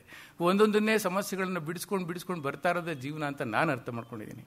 ಸೊ ಹಾಗಾಗಿ ಪ್ರಾಬ್ಲಮ್ ಇಲ್ಲದೆ ಇರೋ ಜೀವನ ಎಲ್ಲೂ ಇಲ್ಲ ಜಗತ್ತಲ್ಲಿ, ಯಾವ ಊರಲ್ಲೂ ಇಲ್ಲ. ಶ್ರೀಮಂತರು ಬಡವರು ಅಂತಲೂ ಇಲ್ಲ, ಆ ಜಾತಿ ಈ ಜಾತಿ ಅಂತಿಲ್ಲ. ಎವ್ರಿ ಪರ್ಸನ್ ನಾನು ಇದ್ದಾರೆ ಅಂತಂದರೆ ಅವ್ರಿಗೆಲ್ಲ ಪ್ರಾಬ್ಲಮ್ ಇದ್ದೇ ಇರುತ್ತೆ. Then how to overcome this problems. ನಾನು ಟ್ರೈನ್ ಮಾಡೋದು ಡ್ರೈವರ್ಗಳು ಏನು ಅಂತಂದರೆ, ಸಮಯ ಪ್ರಜ್ಞೆ ಇರಲಿ, ಎಲ್ಲಿ ಏನು ಮಾಡ್ತಿದ್ದೀರಾ ಅಲ್ಲಿ ಮಾತ್ರ ಕಾನ್ಸಂಟ್ರೇಷನ್ ಇರಬೇಕು. ಈಗ ಮನೆಯಲ್ಲಿ ನಾವು ಬಚ್ಚರ ಮನೇಲಿ ಹೋಗಿ ಕೂತ್ಕೊಂಡು ಊಟ ಮಾಡೋಕ್ಕೆ ಹೋಗಲ್ಲ, ಅಡುಗೆ ಮೇಲೆ ಕೂತ್ಕೊಂಡು ಊಟ ಮಾಡ್ತೀವಿ. ಸ್ನಾನ ಎಲ್ಲಿ ಮಾಡಬೇಕು ಅಲ್ಲಿ ಮಾಡ್ತೀವಿ, ಟಿ ವಿ ಎಲ್ಲಿ ನೋಡಬೇಕು ಅಲ್ಲಿ ನೋಡ್ತೀವಿ. ಸೊ ಎಲ್ಲಕ್ಕೂ ಒಂದು ಇದಿದೆ. ನಾವು ಒಂದು certain discipline is required for us. I know most of you must have practised this, even I have practised. ನಾನು ಮನೇಲಿ ಇರಬೇಕಾದ್ರೆ ಒಂದು ಗಾದೆನೇ ಇದೆ, ತಮಗೆಲ್ಲ ಗೊತ್ತಿರೋ ಹಾಗೆ, 1000 ಕುದುರೆ ಸವಾರ ಆದರೂ ಕೂಡ ಮನೆ ಹೆಂಡತಿ ಗುಲಾಮ ಅಂತ. We have to listen to our wife. ನಾನು ಮನೇಲಿ ಇರೋಷ್ಟೊತ್ತು ಎಲ್ಲ ಕೆಲಸ ಮಾಡ್ತೀನಿ, ಏನು ಹೇಳಿ ನಾನು ಇಲ್ಲ ಅಂತ ಹೇಳೋದೇ ಇಲ್ಲ. ತರಕಾರಿ ತೊಗೊಂಬರ್ಬೇಕಾ, ಅಡುಗೆ ಮನೇಲಿ ಅಸಿಸ್ಟ್ ಮಾಡಬೇಕಾ, what ever it is, so let us do, it's my job, I will do it. But the moment I dressed up as N officer, ನಾನೊಂದು ಬ್ಯಾಗ್ ತೊಗೊಂಡು ಕಾರ್ ಹೊರಟೆ ಅಂತಂದರೆ, ಒಂದು ಸಣ್ಣ ಕೆಲಸ ಹೇಳಿದ್ರು ಕೂಡ ನನ್ನ ಕೈಲಿ ಮಾಡೋಕ್ಕಾಗಲ್ಲ. ಇಮ್ಮಿಡಿಯೇಟಾಗಿ ನನ್ನ ಮೈಂಡ್ ಚೇಂಜ್ ಆಗಿಬಿಡುತ್ತೆ. I only think about my office, my work and what is happening, login logout, ಅದ್ರ ಬಗ್ಗೆನೇ ತಲೆ ಕೆಡಿಸ್ಕೊತಾ ಇದ್ದೀನಿ. ಏನು ಹೇಳಿದ್ರು ಮನೆ ಕೆಲಸ ನನ್ನ ಕೈಲಿ ಮಾಡೋಕ್ಕಾಗಲ್ಲ. I have practice like that. My wife also realised, ಅವ್ರೇನು ಹೇಳಲ್ಲ ಆ ಟೈಮಲ್ಲಿ, ನನಗೇನು ಹೇಳಿದ್ರೆ ಸಿಟ್ಟಾಗುತ್ತೆ ಅಂತ ಅವ್ರಿಗೆ ಗೊತ್ತು. ಹಾಗೆಯೇ ಅಲ್ಲಿ ಹೋದ್ಮೇಲೆ totally V concentrate on hour job, ಬೇರೇನು ಥಿಂಕ್ ಮಾಡಲ್ಲ. I think this is the secret behind all success people. ನಮ್ಮ ಡಾಕ್ಟರ್ ರಾಜ್ಕುಮಾರ್ ಇರ್ಬೋದು, ರಜನಿಕಾಂತ್ ಇರ್ಬೋದು, ದೊಡ್ಡ ದೊಡ್ಡ ವ್ಯಕ್ತಿಗಳಿರ್ಬೋದು, ಎಲ್ಲರೂ ಅಷ್ಟೇ ನೋಡಿದ್ರೆ ಅವರು ಸಮಯಕ್ಕೆ ಅಷ್ಟೊಂದು ಇಂಪಾರ್ಟೆನ್ಸ್ ಕೊಟ್ಟಿರ್ತಾರೆ. ಮತ್ತು ಈ ಒಂದು ಪರಿಸ್ಥಿತಿನ ಅಳವಡಿಸ್ಕೊಂಡಿರ್ತಾರೆ ಜೀವನದಲ್ಲಿ. ಹಾಗಾಗಿ ನಾನು ನೋಡು, ನೀನು ಯೂನಿಫಾರ್ಮ್ ಹಾಕಿದ್ಯಾ ಅಂತಂದರೆ you think like a driver, enjoy the profession, don't think about any personal problems. You have got lot of responsibility. Work with confidence, courage. ಏನು ಪರ್ಸನಲ್ ಮ್ಯಾಟರ್ಸ್ನ ಹತ್ರ ತಗೋಬೇಡಿ. ಆಸ್ ಲ್ಯಾಂಗ್ ಆಸ್ ಯೂನಿಫಾರ್ಮ್ ನಿಮ್ಮ ಮೈ ಮೇಲೆ, ದೇಹದ ಮೇಲೆ ಇದೆ ಅಂತಂದರೆ ಅಲ್ಲಿವರೆಗೂ ನೀನು ಚಾಲಕ, ನಿನಗೆ ಜವಾಬ್ದಾರಿ ಇದೆ. ನೀನು ನಂಬ್ಕೊಂಡು ತುಂಬ ಜನ ಹಿಂದೆ ಇದ್ದಾರೆ. ಸೊ ಅವರ ಪ್ರಾಣಗಳ ಕುತ್ತು ತರಬೇಡ ನೀನು. The moment you go home, remove your uniform, civil dress ಹಾಕ್ಕೊಂಡೆ ಅಂದರೆ ದೆನ್ ಮನೆ ಕಡೆ ಕಾನ್ಸಂಟ್ರೇಟ್ ಮಾಡು. Love your children. ಎಕ್ಸ್ಪೆಕ್ಟ್ ಮಾಡ್ತಾರೆ, ಹೆಂಡತಿ ಮಕ್ಕಳಿಗೆ ಪ್ರೀತಿ ತೋರಿಸು. ಮನೆ ಏನಿದೆ ಏನಿಲ್ಲ, ತಂದೆ ತಾಯಿ ಇದ್ದಾರೆ, ಅವ್ರಿಗೇನು ಕೊರತೆ ಇದೆ ಅದನ್ನು ನಿಭಾಯಿಸು. ಅವಾಗ ನೀನು ಮನೆಯವನು. Don't even think about office, ಏನಾಗಿದ್ದು ತಲೆ ಕೆಡಿಸ್ಕೊಬೇಡ ನೀನು. Let there be anything. So this is the advice I am giving it to all the drivers. ಇದು ಡ್ರೈವರ್ಗಳಿಗೆ ತುಂಬ ಎಜುಕೇಟ್ ಮಾಡೋದಿದೆ ಸರ್. ಅವ್ರಿಗೆ 10-12 ಸಬ್ಜೆಕ್ಟ್ಗಳನ್ನು ಹೇಳಬೇಕು, ಸಾಫ್ಟ್ ಸ್ಕಿಲ್ಸನ್ನು ಟ್ರೈನ್ ಮಾಡಬೇಕು ಅವರಿಗೆ. Basic English language is most important ಇವತ್ತಿನ ದಿನ, because it is an international city Bangalore. ಎಷ್ಟೋ ಜನ ಕನ್ನಡ ಗೊತ್ತಿಲ್ಲದೆ ಇರೋರು ಬರ್ತಾರೆ. ಹಾಗಾಗಿ ಇವನಿಗೆ ನಾಲೆಡ್ಜ್ ಇರುತ್ತೆ. ಡ್ರೈವರ್ ಕಾಮನ್ ಮ್ಯಾನ್ ಆದರೂ ಕೂಡ ಎಲ್ಲ ಗೊತ್ತಿರುತ್ತೆ. ಬೆಂಗಳೂರಲ್ಲಿ ಎಲ್ಲಿದೆ, ಏನಿದೆ, ರಸ್ತೆಗಳು ಯಾವ ಕಡೆ ಹೋಗುತ್ತೆ, ವಿಧಾನಸೌಧ ಎಲ್ಲಿದೆ, ಇನ್ಫೋಸಿಸ್ ಎಲ್ಲಿದೆ, ವಾಟ್ ಈಸ್ ದಟ್, ಏನು ಗೊತ್ತಿರಲ್ಲ, ಎಲ್ಲವೂ ಗೊತ್ತಿರುತ್ತೆ. ಬಟ್ ಹೊಸದಾಗಿ ಯಾವುದೋ ಊರಿಂದ ಬಂದವರು ಆ ಕಾರುಗಳಲ್ಲಿ ಕೂತ್ಕೊಂಡಾಗ ಅವರಿಗೆ 1000 ಕ್ವಶನ್ ಮಾಡ್ತಿರ್ತಾರೆ. ಇಮಿಡಿಯೇಟಾಗಿ ಸಿಗೋ ಡ್ರೈವರೇ. ಅವನಿಗೆ ಕಮ್ಯುನಿಕೇಷನ್ ಇಲ್ಲ ಅಂತಂದರೆ, ಅಟ್ಲೀಸ್ಟ್ ಸ್ಪೋಕನ್ ಇಂಗ್ಲೀಷ್ ಗೊತ್ತಿಲ್ಲ ಅಂತಂದರೆ ತುಂಬ ಕಷ್ಟ ಆಗುತ್ತೆ. ಗೊತ್ತಿದ್ರೂ ಬಾಯಿ ಮುಚ್ಕೊಂಡು ಸುಮ್ಮನೆ ಇರಬೇಕಾಗತ್ತೆ. ಅಲ್ಲಿ drivers, we literally call them as ambassadors of this country. ಹಾಗಾಗಿ ಅವರಿಗೆಲ್ಲ ವಿಚಾರಗಳು ಗೊತ್ತಿರಬೇಕು. ಸಾಮಾಜಿಕವಾಗಿ ಸರ್ಕಾರ, ಎಂಥ ಸರ್ಕಾರ ಇದೆ ನಮ್ಮಲ್ಲಿ, ಯಾವ ರೀತಿ ಲಿಟ್ಲ್ ಬಿಟ್ ಈ need not be expert in everything, at least basic requirements. ಇಲ್ಲಿಂದ ಮೈಸೂರಿಗೆ ಹೋಗಬೇಕು ಅಂತಂದರೆ ಅಲ್ಲಿ ಕೇಳ್ತಾರೆ, ಏನಿದೆ ಮೈಸೂರಲ್ಲಿ ನೋಡೋದಕ್ಕೆ, ಎಷ್ಟು ದೂರ ಆಗುತ್ತೆ, ಎಷ್ಟು ಡಿಸ್ಟೆನ್ಸ್ ಇದೆ, ಮಧ್ಯದಲ್ಲಿ ಊಟ ಮಾಡಬೇಕು ಅಂದರೆ ಎಲ್ಲಿ ನಿಲ್ಲಿಸ್ತೀಯಾ, ಏನೇನು ಫೆಸಿಲಿಟೀಸ್ ಇದೆ, ಎಮರ್ಜೆನ್ಸಿ ಆದರೆ ಎಲ್ಲಿ, ಮೆಡಿಕಲ್ ಶಾಪ್ ಎಲ್ಲಿದೆ, many things travellers are going to question. ಅದನ್ನೆಲ್ಲ ಹೇಳೋ ಮಟ್ಟಿಗೆ ಅವನಿಗೆ ಸ್ಪೋಕನ್ ಇಂಗ್ಲೀಷ್ ನಾಲೆಡ್ಜ್ ಬೇಕಾಗುತ್ತೆ. ಜನರಲ್ ಸೈಕಾಲಜಿ ಸ್ವಲ್ಪ ಅವನಿಗೆ ಹೇಳಬೇಕಾಗತ್ತೆ. ಯಾಕೆಂದರೆ ಪೇಷನ್ಸ್ ಇಸ್ ಮೋಸ್ಟ್ ಇಂಪಾರ್ಟೆಂಟ್. ಅದನ್ನೇ ಕಳ್ಕೊತಾ ಇದ್ದೀವಿ ನಾವು. ಅದರಿಂದ ಕೂಡ ದುರಂತಗಳು ನಡೆದೋಗ್ತಾ ಇದೆ. ಸಹನೆ ಅನ್ನೋದು ಯಾರಿಗೂ ಇಲ್ಲ ಇವತ್ತು. ಸೊ ಈ ಥರದ್ದು ಡ್ರೈವರ್ ಓರಿಯೆಂಟೆಡ್ ಟಾಪಿಕ್ಸು ತುಂಬ ಇದೆ. ಅವರಿಗೆ ಟೀಚ್ ಮಾಡುವಂಥದ್ದು ಬಹಳ ಅವಶ್ಯಕತೆ ಇದೆ. ಇನ್ ಫ್ಯೂಚರು ಡಿಪ್ಲೊಮಾ ಕೋರ್ಸ್ ಅಂತ ಏನೋ ಸರ್ಕಾರ ಮಾಡಬೇಕು ಅಂತಿದೆ, ಇಲ್ಲಾಂದರೆ ಲೈಸೆನ್ಸ್ ಕೊಡಲ್ಲ ಅಂತೇಳಿ. ಅದು ಆದಷ್ಟು ಬೇಗ ಆಗಬೇಕಾಗಿದೆ ನಮ್ಮ ದೇಶದಲ್ಲಿ. ಇವತ್ತು ಈ ಪ್ರೊಫೆಷನ್ಗೆ ತುಂಬ ಇಂಪಾರ್ಟೆನ್ಸ್ ಬಂದಿದೆ. ಈಗ ನನಗೆ ಎಷ್ಟೋ ಕಾಲ್ಗಳು ಬರುತ್ತೆ, ಎಷ್ಟೋ ಸತಿ IT ಇಂಡಸ್ಟ್ರೀಸಿಂದ ಕಾಲ್ಸ್ ಮಾಡ್ತಾರೆ. ಸರ್ ಒಳ್ಳೆ ಡ್ರೈವರ್ ಇದ್ದರೆ ಕೊಡಿ ಸರ್, 30,000ವರೆಗೂ ಸಂಬಳ ಕೊಡ್ತೀವಿ ಸರ್ ಅಂತಾರೆ. ಪ್ಲಸ್ ಪರ್ಕ್ಸ್, ಪ್ಲಸ್ ಫೆಸಿಲಿಟೀಸ್ ಅವನಿಗೆ. ಅದೇ ಸ್ವಲ್ಪ ಎಜುಕೇಟೆಡ್ ಆಗಿರಬೇಕು, ಲ್ಯಾಪ್ಟಾಪ್ ಯೂಸ್ ಮಾಡೋದು ಗೊತ್ತಿರಬೇಕು, ಎಷ್ಟು ಕಿಲೋಮೀಟ್ರು ಅಂತೇಳಿ ಅದರ ರೆಕಾರ್ಡ್ ಮಾಡ್ತಾ ಇರಬೇಕು. ಆ ಡೈರೆಕ್ಟ್ರು, ವೈಸ್ ಪ್ರೆಸಿಡೆಂಟು ಯಾರೋ ಒಂದು ಜೊತೆಯಲ್ಲಿ ಟ್ರಾವೆಲ್ ಮಾಡ್ತಾರೆ, ಅದನ್ನೆಲ್ಲ ಅವನು ಮಾನಿಟರ್ ಮಾಡಬೇಕು, ರೆಕಾರ್ಡ್ ಮಾಡಬೇಕು. ಸರ್ವಿಸ್ ಯಾವಾಗಿದೆ, ನೆಕ್ಸ್ಟ್ ಸರ್ವಿಸ್ ಯಾವಾಗ, ಆಯಿಲ್ ಯಾವಾಗ ಚೇಂಜ್ ಮಾಡಬೇಕು, ಎಷ್ಟು ಕಿಲೋಮೀಟರ್ ರನ್ ಆಗಿದೆ, vehicle condition, everything has to record its. And fully groomed ಶೂಟಲ್ಲಿರಬೇಕು, ಒಳ್ಳೆ ಮಾತಿರಬೇಕು, ಒಳ್ಳೆ ಪ್ಲೀಸಿಂಗ್ ಪರ್ಸನಾಲಿಟಿ ಇರಬೇಕು. ಇದೆಲ್ಲ ಎಕ್ಸ್ಪೆಕ್ಟ್ ಮಾಡ್ತಾರೆ. ಸ್ಪೋಕನ್ ಇಂಗ್ಲೀಷ್ ಗೊತ್ತಿರಬೇಕು ಅಂತೇಳಿ. ಸೊ ಒಬ್ಬ ನಾರ್ಮಲ್ ಡ್ರೈವರು ಡ್ರೈವಿಂಗ್ ಹೇಳ್ಕೊಡೋ ಅವಶ್ಯಕತೆ ಅವನಿಗಿಲ್ಲ. He knows already how to drive the vehicle. But these are the qualities, RTO, rules and regulation, law of the country ಏನು ಹೇಳುತ್ತೆ. ಆಮೇಲೆ ಇದು ಎಟಿಕ್ವೆಟ್ಸ್, ಬೇಸಿಕ್ ಎಟಿಕ್ವೆಟ್ಸು, ಆಮೇಲೆ ಪರ್ಸನಲ್ ಹೈಜೀನು, ವೆಹಿಕಲ್ ಕಂಡೀಷನ್ನು. ಕೆಲವು vehicle ಕೂತ್ಕೊಳ್ಳೋಕ್ಕಾಗಲ್ಲ, ಗಬ್ಬುನಾಥ ಹೊಡಿತಿರುತ್ತೆ, ಅವ್ನು ಬೆವ್ತೋಗ್ಬಿಟ್ಟಿರ್ತಾನೆ. ಅವ್ನು socks ತೆಗೆದಾದರೆ ದೇವ್ರೇ ಗತಿ, ಶೂಸಿಂದ ಎದ್ದು ಓಡೋಗೋಣ ಅನ್ನಿಸ್ತಾ ಇರುತ್ತೆ. ಸೊ ಎಷ್ಟೋ ಸತಿ ನಾವು ಹೇಳಿದ್ದು ನೋಡಪ್ಪ, ಒಂದು ಮಿನಿಮಮ್ ಇದೆಯಾ, ಯಾವಲಾದ್ರು ಟೈಮ್ ಸಿಕ್ಕಿದಾಗ ಆ ಮ್ಯಾಟ್ಗಳನ್ನ ತೆಗೆದು ಕೊಡುವು. ಎಸಿನಲ್ಲಿ ಎಲ್ಲ ಹೇಳ್ತಾ ಇರುತ್ತೆ, ಧೂಳು ಮೇಲ್ಗಡೆ ಬರ್ತಿರುತ್ತೆ, ಒಂದು ಅರ್ಧ ಬಕೆಟ್ ನೀರು ತೊಗೊಂಡು ಒರೆಸು ಯಾವಲ್ಲಾದರೂ ಅಂತ ಎಷ್ಟು ಹೇಳ್ತೀವಿ. ಫಸ್ಟ್ ಆಫ್ ಆಲ್ ಅವ್ನು ಸ್ನಾನನೇ ಮಾಡಿರಲ್ಲ, ಇನ್ನು ನನಗೇನು ಮಾಡೋದು, ಈ ಥರ ಪರಿಸ್ಥಿತಿ. ಸೊ ಅಲ್ಲಿ ಬೇಸಿಕ್ ಲೆವೆಲಿಂದ ನಾವು ಅವ್ರಿಗೆ ಹೇಳಬೇಕಾಗತ್ತೆ. ನೋಡಿ, ನನ್ನ ಅನುಭವದ ಮಾತು ನಿಮ್ಗೆ ಹೇಳಬೇಕು ಅಂತಂದರೆ, ಫಸ್ಟ್ ರೂರಲ್ ಬ್ಯಾಕ್ಗ್ರೌಂಡಿಂದ ಬಂದ ಡ್ರೈವರ್ಸು ತುಂಬ ಕಂಪ್ಲೇಂಟ್ಸ್ ಬರೋದು. IT ಇಂಡಸ್ಟ್ರಿಯಲ್ಲಿ ನಿಮಗೆಲ್ಲ ಗೊತ್ತಿರುತ್ತೆ ಅಟ್ಮಾಸ್ಫಿಯರ್ ಹೇಗಿರುತ್ತೆ ಅಂತೇಳಿ. ಎಲ್ಲ ಏರ್ ಕಂಡೀಷನ್ನು, ವರ್ಕ್ ಸ್ಟೇಷನ್ಸ್ ಇರುತ್ತೆ, everything spick and span, neat, commodes, toilet ಎಲ್ಲ ತುಂಬ ಚೆನ್ನಾಗಿರುತ್ತೆ ಯೂನಿಯನ್ಸ್ ಎಲ್ಲ. ಈಗ ನಾನು ಹೊಡೆದಾಡ್ತಿದ್ದೆ ಇವ್ರ ಪರವಾಗಿ, ಮ್ಯಾನೇಜ್ಮೆಂಟ್ಗಳ ಜೊತೆ ನೀವು ಅವ್ರನ್ನ ಮನುಷ್ಯರ ಥರ ನೋಡ್ತಿಲ್ಲ ಸರ್, ಅವ್ರನ್ನ ಡಿಫ್ರೆಂಟಾಗಿ ನೋಡ್ತೀರಾ. Is also part of your company.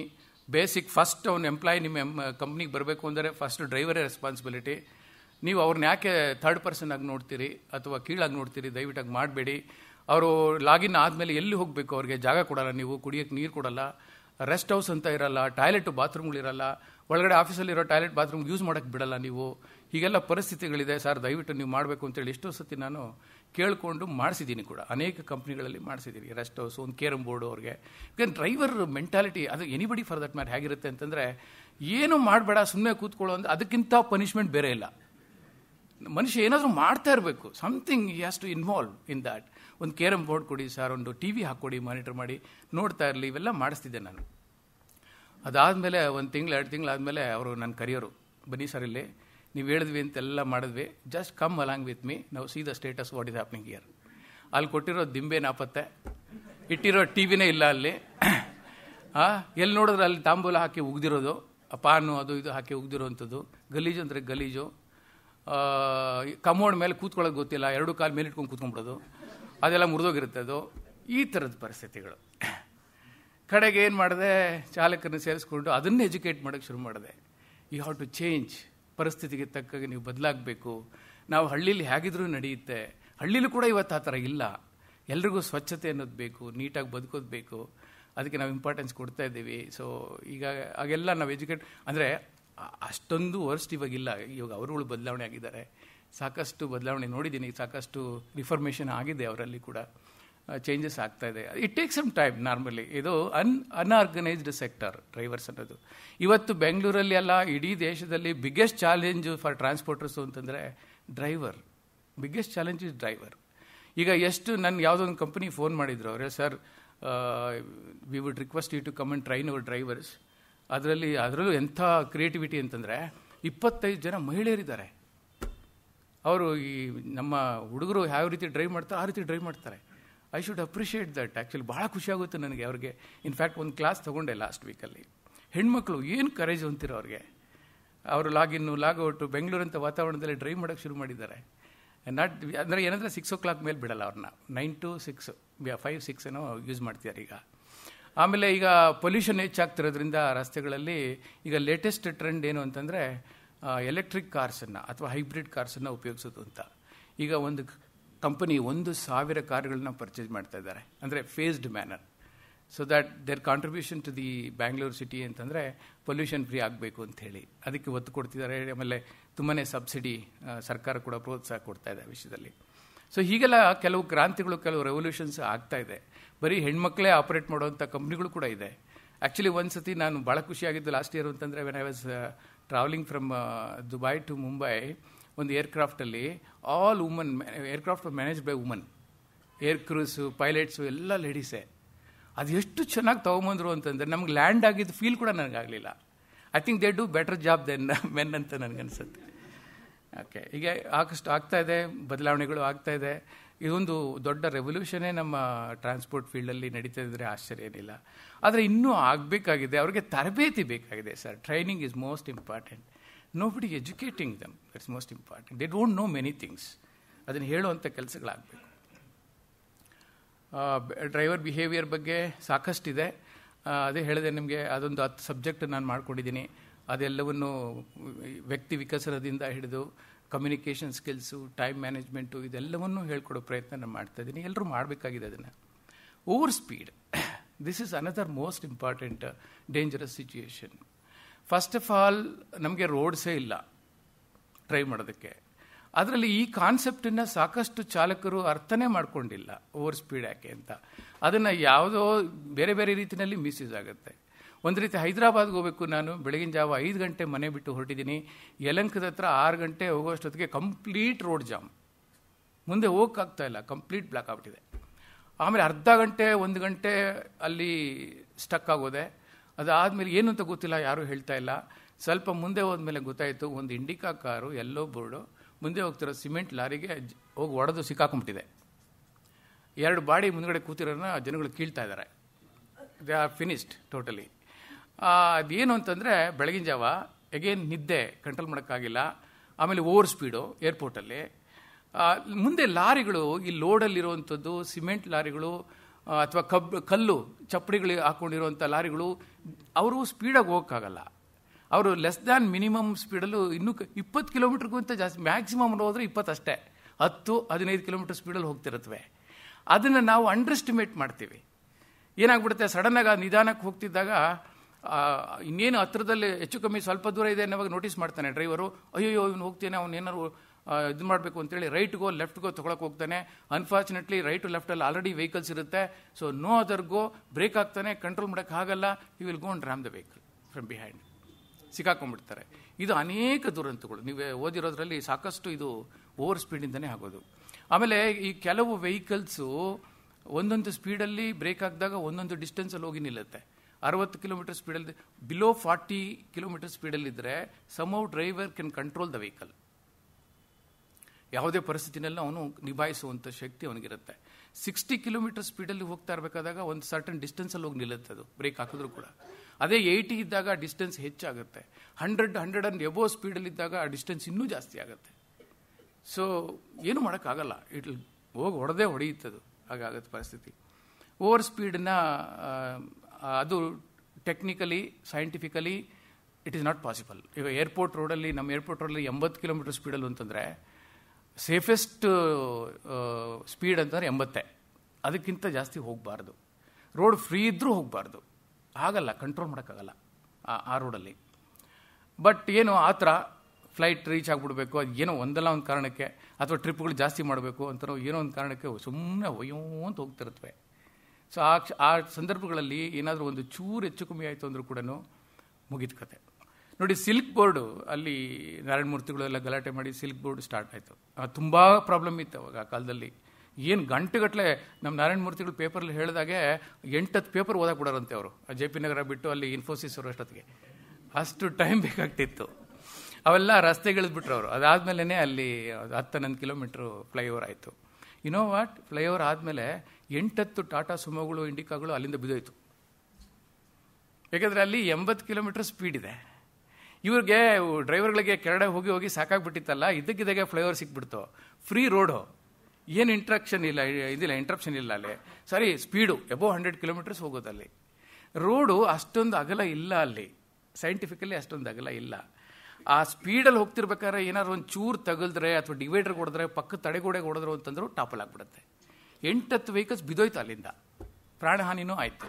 ನಮಗೆಲ್ಲ ಮೇಲ್ಸ್ ಬಂತು ಅಲ್ಲಿಂದ, ಕಂಪ್ನಿಗಳಿಂದ, ಇನ್ಫೋಸಿಸ್ ಎಲ್ಲ ಕಡೆಯಿಂದ, please advise all your drivers not to come on flyover, let them, late ಆದ್ರೂ ಚಿಂತೆ ಎಲ್ಲ, ಕೆಳಗೆ ಬರೋಕ್ಕೆ ಹೇಳಿ, ಪ್ರಾಣಿಗಳು ಹೋಗ್ತಾ ಇದೆ ಅಂತ ಪರಿಸ್ಥಿತಿ.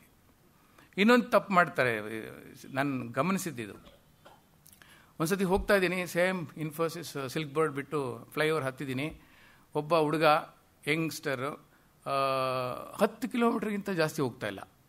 ರೋಡ್ ಫ್ರೀ ಇದೆ, 80 ಕಿಲೋಮೀಟರ್ ಸ್ಪೀಡ್ ಹೋಗ್ಬೋದು ಅಂತ ಕಾನೂನು ಹೇಳ್ತಾ ಇದೆ, ಬೋರ್ಡು ಹಾಕಿದ್ದಾರೆ. ಅವ್ನು ಯಾರಿಗೂ ದಾರಿನೂ ಬಿಡ್ತಾ ಇಲ್ಲ, ಇಂಡಿಯಾರವ್ರಿಗೆ ದಾರಿನೂ ಬಿಡ್ತಾ ಇಲ್ಲ. ರೋಡೆಲ್ಲ ಅವನೇ ಹೋಗ್ತಾ ಇದ್ದಾನೆ, ಒಂದು ಕೈಯಲ್ಲಿ ಸ್ಟೇರಿಂಗ್ ಇಟ್ಕೊಂಡಿದ್ದಾನೆ, ಒಂದು ಕೈಯಲ್ಲಿ ಮೊಬೈಲು, ಏನು ಅಲ್ಲಿ ಬಿಟ್ಬಿಟ್ಟಿದ್ದಾನೆ, ಖುಷಿ ಇದ್ದಾನೆ, ಆ ಲೋಕದಲ್ಲೇ ಇಲ್ಲ, ಡ್ರೈವ್ ಮಾಡ್ತಿದ್ದಾನೆ, ನಿಧಾನಕ್ಕೆ ಹೋಗ್ತಿದ್ದಾನೆ. ಎಲ್ಲರೂ ಬೈತಿದ್ದಾರೆ, ಕೇರ್ ಮಾಡ್ತಿಲ್ಲ. ಏನಂದರೆ ಅವ್ನ ಗನ್ ಫ್ರೆಂಡ್ ಫೋನ್ ಮಾಡ್ಬಿಟ್ಟಿದ್ದಾರೆ ಅವನಿಗೆ. This is the problem. ಇದು ಮೊಬೈಲ್ ಡಿಸ್ಟ್ರಾಕ್ಷನ್ಸು. ಸೊ ಅತಿಯಾದ ಸಂತೋಷ ಕೂಡ ಡೇಂಜರಸ್ಸೇ ನಮಗೆ, ಹೀಗಾಗುತ್ತೆ. ಸೊ ಇಂಥ ವಿಚಾರಗಳನ್ನೆಲ್ಲ ನಾವು ಅವ್ರಿಗೆ ಹೇಳಬೇಕಾಗತ್ತೆ. ಪರ್ಸ್ನಲ್ ಕಾಲ್ಸನ್ನು ದಯಮಾಡಿ ತಗೋಬೇಡಿ, ತುಂಬ ಡೇಂಜರ್ ಅಂಥೇಳಿ. ಡ್ರೈವರ್ ಮಾಡ್ತಕ್ಕಂಥ ತಪ್ಪುಗಳು ಅನೇಕವಿದೆ. ಇವೆಲ್ಲ ತಪ್ಪುಗಳೇ. ಮೊಬೈಲ್ ಯೂಸ್ ಮಾಡುವಂಥದ್ದು, ಪರ್ಸ್ನಲ್ ಕಾಲ್ಸು, ಹಾಡು ಹೇಳ್ತಿರ್ತಾರೆ, ಇನ್ನೊಬ್ಬನ ಜೊತೆ ಮಾತಾಡ್ತಿರ್ತಾರೆ, ಮಾತಾಡೋದು ಚಪಲ. ಕೆಲವು ಡ್ರೈವರ್ಗೆ ಮಾತಾಡೋದು ಚಪಲ, ಸುಮ್ಮನೆ ಇರೋಕ್ಕೆ ಆಗೋದೇ ಇಲ್ಲ. ನೋ ವೇ, ಅವನ್ನ ಕಂಟ್ರೋಲ್ ಮಾಡೋಕ್ಕೆ ಆಗಲ್ಲ. ಎಷ್ಟು ಅಡ್ವೈಸ್ ಮಾಡಿದ್ರು ಕೂಡ ಏನೋ ಮಾತಾಡ್ತಿರ್ಬೇಕು. ಇನ್ನೊಂದು ಏನಾಗುತ್ತೆ ಅಂತಂದರೆ, ಡೈಲಿ ಎಂಪ್ಲಾಯೀಸು ಒಂದೇ ಕ್ಯಾಬಲ್ಲಿ ಹೋಗ್ತಿರ್ತಾರೆ. ಡ್ರೈವರು ಫ್ರೀಕ್ವೆಂಟ್ ಕಾಂಟ್ಯಾಕ್ಟಲ್ಲಿ ಒಂದು ಸ್ವಲ್ಪ ಅವರು ಇದಾಗ್ಬಿಡ್ತಾರೆ, ಫ್ರೆಂಡ್ಶಿಪ್ ಬೆಳೆದ್ಬಿಡುತ್ತೆ ಅಲ್ಲಿ. ನಾನು ನೋಟಿಸ್ ಮಾಡಿರೋದು ಇನ್ನೂ ಏನಾಗುತ್ತೆ ಅಂದರೆ, ಈ ಲ್ಯಾಂಗ್ವೇಜ್ ನಮ್ಮಲ್ಲಿ ತೆಲುಗು, ತಮಿಳು, ಮಲಯಾಳಿ ಎಲ್ಲ ಕಡೆಯಿಂದ ಬಂದಿರ್ತಾರಲ್ವ ಎಂಪ್ಲಾಯೀಸು. ಅವ್ರಿಗೆ ಹೊರ ರಾಜ್ಯ ಅವ್ರ ಭಾಷೆ ಮಾತಾಡೋರು ಯಾರಾದರೂ ಕಂಡುಬಿಟ್ರೆ ಡ್ರೈವರು, ಅವರಿಬ್ಬರು ಫ್ರೆಂಡ್ಸ್ ಆಗ್ಬಿಡ್ತಾರೆ.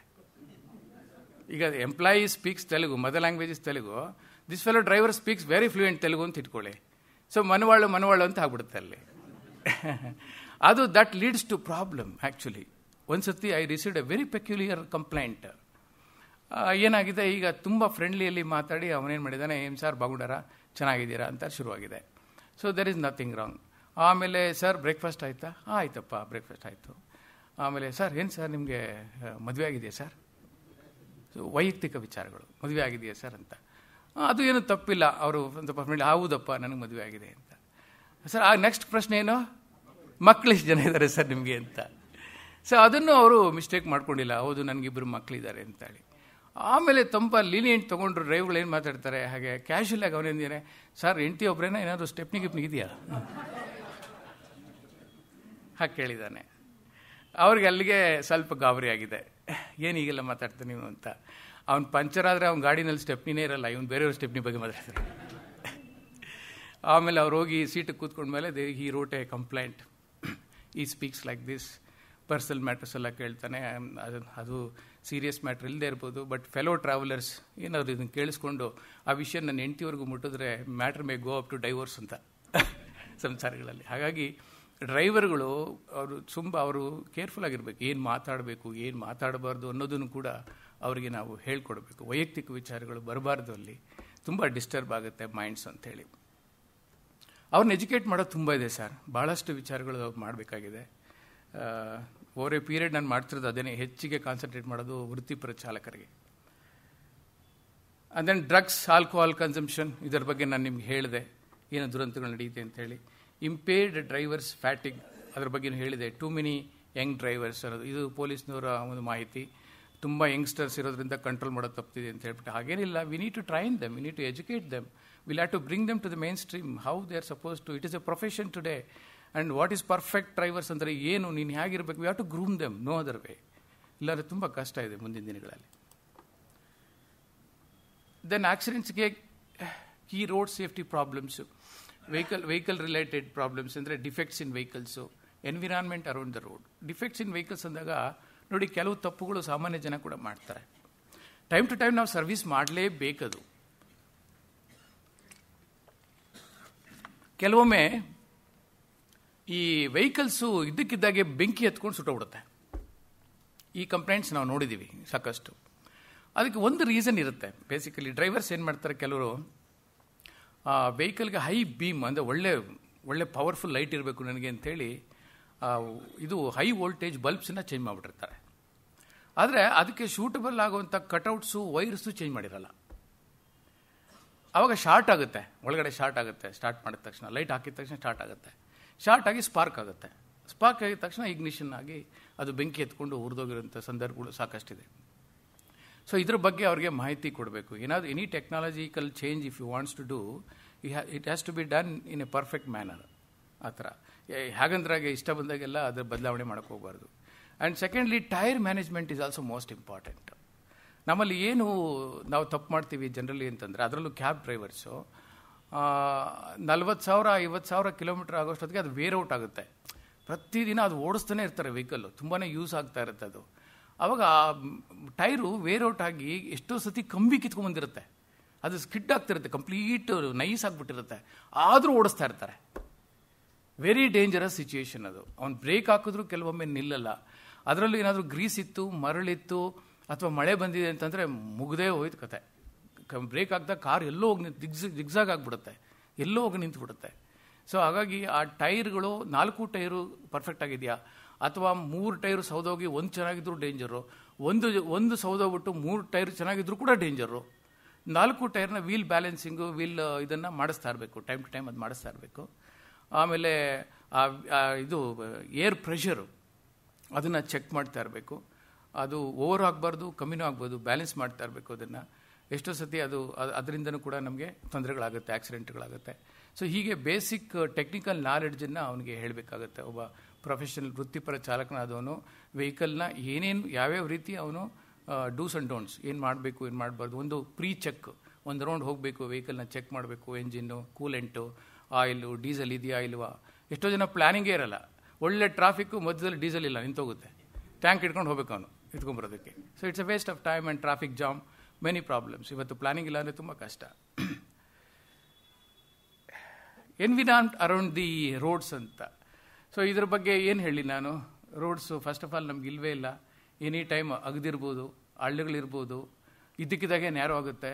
ಭಾಳ ಚೆನ್ನಾಗಿರುತ್ತೆ ರೋಡು, ಸ್ವಲ್ಪ ಮುಂದೆ ಹೋಗೋಷ್ಟೊತ್ತಿಗೆ ಮಡ್ ರೋಡ್ ಆಗಿರುತ್ತೆ, ಕಲ್ಲು ಮುಳ್ಳಾಗಿರುತ್ತೆ. ಇದನ್ನು ನೀವೆಲ್ಲ ಟೂರ್ ಹೋದಾಗ ಎಕ್ಸ್ಪೀರಿಯನ್ಸ್ ಮಾಡಿರ್ಬೋದು.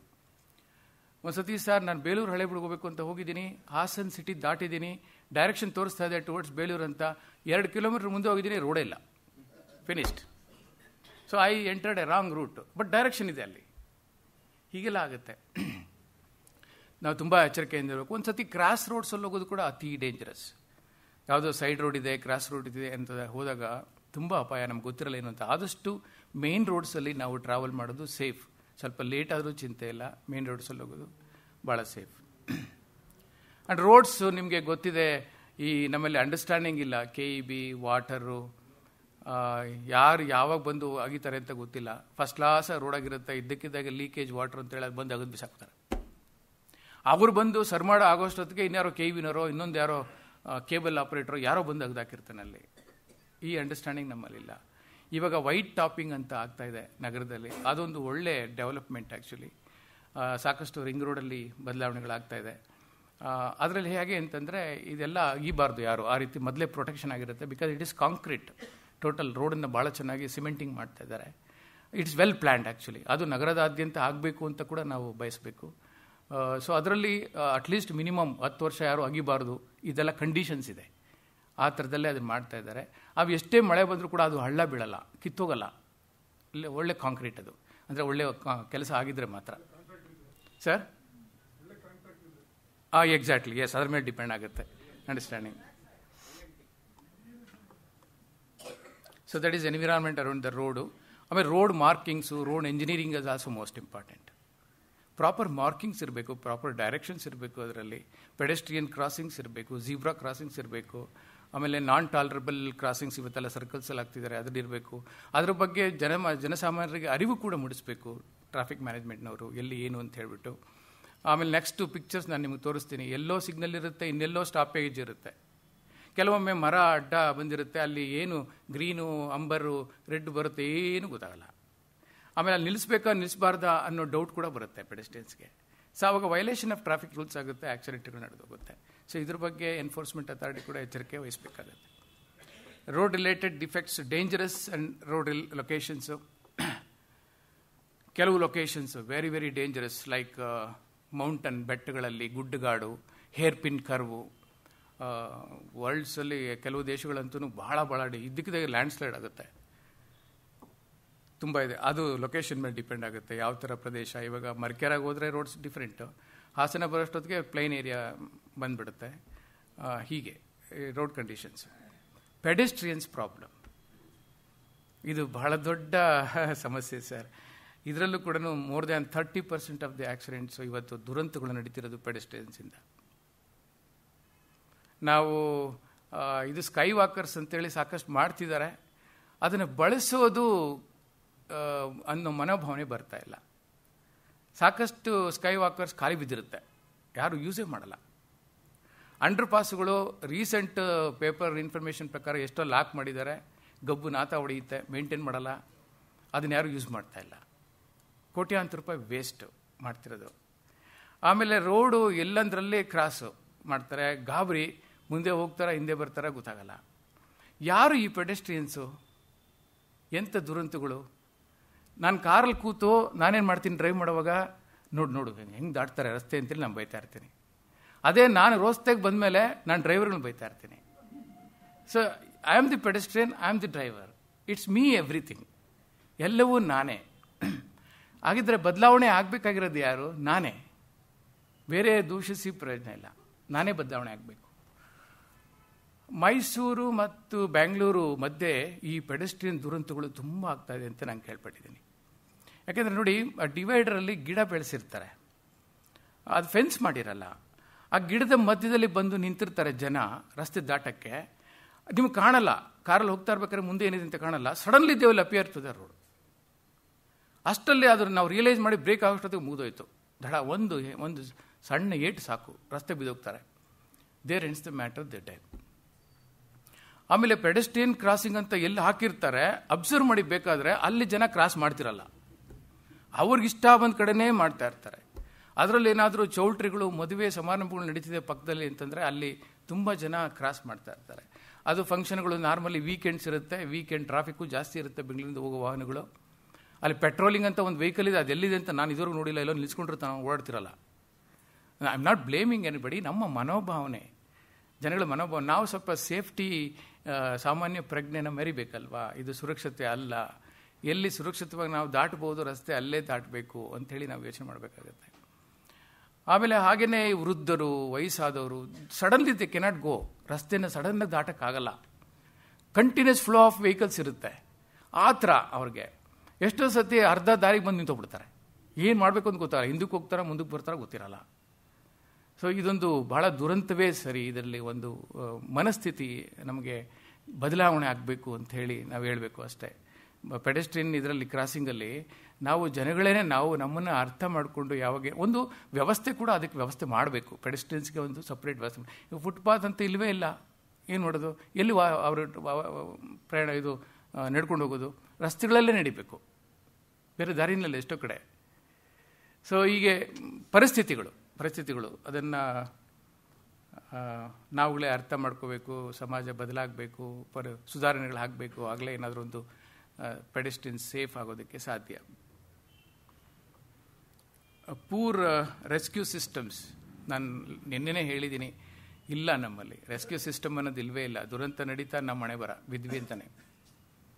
ಯಾಕೆಂದರೆ ಇಷ್ಟೊಂದು ಹಣ ಇದೆ, ಇಷ್ಟೊಂದು ಶ್ರೀಮಂತಿಕೆ ಇದೆ, 1 ಕೋಟಿ 2 ಕೋಟಿ 3 ಕೋಟಿ ಕೊಟ್ಟು ಕಾರ್ಗಳು ತೊಗೊಳ್ಳೋ ಶಕ್ತಿ ಇದೆ ನಮ್ಮಲ್ಲಿ. ಒಂದು ಹೆಲಿ ಸರ್ವಿಸ್ ಇಡೋಕ್ಕಾಗಲ್ವೇನೋ, ಹೆಲಿ ಆಂಬ್ಯುಲೆನ್ಸ್ ಇಡೋಕ್ಕಾಗಲ್ವೇನು ನಮ್ಮ ಕೈಲಿ ಮನಸ್ಸು ಮಾಡಿದ್ರೆ? ಇಂಪಾಸಿಬಲ್ ಏನೂ ಅಲ್ಲ. 5 ನಿಮಿಷದಲ್ಲಿ ಆ ಪೇಷಂಟನ್ನ ಲಿಫ್ಟ್ ಮಾಡಿ ನಿಮ್ಮ ಮನಸ್ಸಿಗೆ ಸೇರಿಸ್ಬೋದಲ್ಲ. ಆದರೆ ಯಾರು ಮಾಡ್ತಾರೆ ಇದನ್ನ? ಇಚ್ಛಾಶಕ್ತಿ ಯಾರಿಗಿದೆ? ಒಬ್ಬ ದೊಡ್ಡ ಉದ್ಯಮಿ ಕೂಡ ಅದನ್ನು ಮನಸ್ಸು ಮಾಡಿದ್ರೆ ಮಾಡ್ಬೋದು, ಸರ್ಕಾರ ಮನಸ್ಸು ಮಾಡಿದ್ರೆ ಮಾಡ್ಬೋದು, ಅಥವಾ ಒಂದು ಸಮುದಾಯ ಮನಸ್ಸು ಮಾಡಿದ್ರೆ ಮಾಡ್ಬೋದು, ಹಾಸ್ಪಿಟಲ್ಸ್ ಮನಸ್ಸು ಮಾಡಿದ್ರೆ ಮಾಡ್ಬೋದು. ಈ ಇನ್ಫ್ರಾಸ್ಟ್ರಕ್ಚರು ಇದೇ ರೀತಿ ದುರಂತಗಳು ಜನಗಳು ಸಾಯ್ತಾನೆ ಇದ್ದರೆ ಬಹುಶಃ ಅದು ತೀರಾ ಅವಶ್ಯಕ. ಅಂದರೆ ಹೆಲಿಪ್ಯಾಡ್ಸು ಬೇಕಲ್ಲಿ. ಹೆಲಿಕಾಪ್ಟ್ರು, ಹೆಲಿ ಸರ್ವಿಸು, ನಿಮ್ಯಾನ್ಸ್ ಅಂತ ಕಡೆ ಒಂದು ಹೆಲಿಪ್ಯಾಡ್ ಮಾಡಿಬಿಟ್ರೆ ಇಮಿಡಿಯೇಟಾಗಿ ರೀಚ್ ಮಾಡೋಕ್ಕೆ ಸಾಧ್ಯ. ಮಧ್ಯೆ ಮಧ್ಯೆ ಆಕ್ಸಿಡೆಂಟ್ ಆ್ಯಂಡ್ ಟ್ರಾಮಾ ಸೆಂಟರ್ಸ್ ಕೂಡ ಇರಬೇಕು, ಅಲ್ಲಿ ಹೆಲಿಪ್ಯಾಡ್ಗಳು ಇರಬೇಕು. ಹೊರದೇಶಗಳಲ್ಲಿ ಇರ್ತಕ್ಕಂಥ ಫೆಸಿಲಿಟಿ ಅಂದರೆ ಇದೇನೆ. ದುರಂತ ನಡೀತು ಅಂದರೆ ಹೇಗೆ ಇನ್ಫಾರ್ಮೇಷನ್ ಬರುತ್ತೋ ಗೊತ್ತಿಲ್ಲ, 5 ನಿಮಿಷದಲ್ಲಿ ಅವ್ರನ್ನ ಎವಾಕ್ಯೂಯೇಟ್ ಮಾಡಿಬಿಡ್ತಾರೆ, ಅಲ್ಲಿಂದ ಎತ್ಕೊಂಡು ಹೋಗ್ಬಿಡ್ತಾರೆ. ಅಷ್ಟು ಬೇಗ ಫಾಸ್ಟಾಗಿ ಅವರಿಗೆ ರೆಮಿಡಿ ಆ್ಯಕ್ಷನ್ಸ್ ಆಗುತ್ತೆ. ಮೆಡಿಕಲ್ ಇದು ಸಪೋರ್ಟ್ ಸಿಕ್ಬಿಡುತ್ತೆ ಆಂಬ್ಯುಲೆನ್ಸ್ ಎಲ್ಲ. Highly that infrastructure is really mind blowing in other countries. ನಮ್ಮಲ್ಲಿಲ್ಲ ದುರಂತ ಅಂದರೆ, ನಮ್ಮಲ್ಲಿಲ್ಲ. ಬಟ್ ಅಸಾಧ್ಯ ಅಲ್ಲ, ಆಗಬೇಕಾಗಿದೆ ಅದು.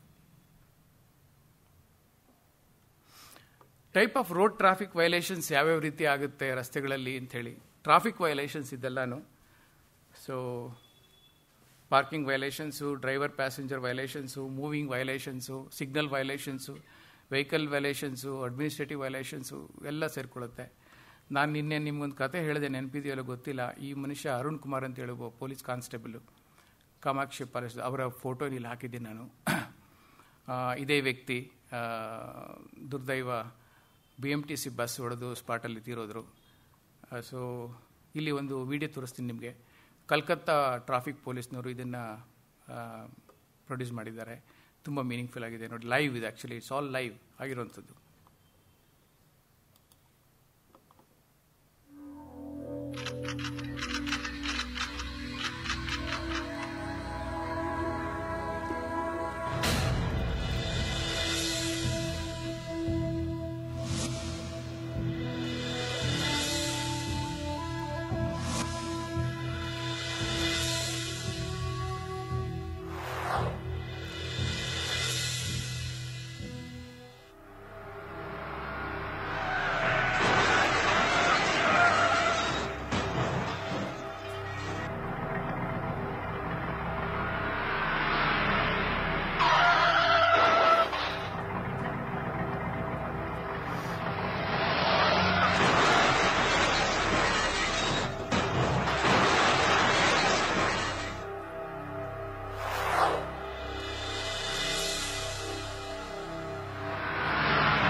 ಜಾಯ್ ವಾಕಿಂಗ್. ಅದು ಪ್ರಜ್ಞೆನೇ ಇರಲ್ಲ ರಸ್ತೆಗಳಲ್ಲಿ ಏನಾಗುತ್ತೆ ನೋಡಿ, ಹಿಂದೆ ಹೋಗ್ತಾರೆ ಮುಂದೆ ಬರ್ತಾರೆ ಅದು ಗೊತ್ತಾಗಲ್ಲ. ರಾಂಗ್ ಟರ್ನ್ ಮಾಡೋದು.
ಸರ್, ಈಗಾಗಲೇ 8 ಗಂಟೆ ಆಯಿತು.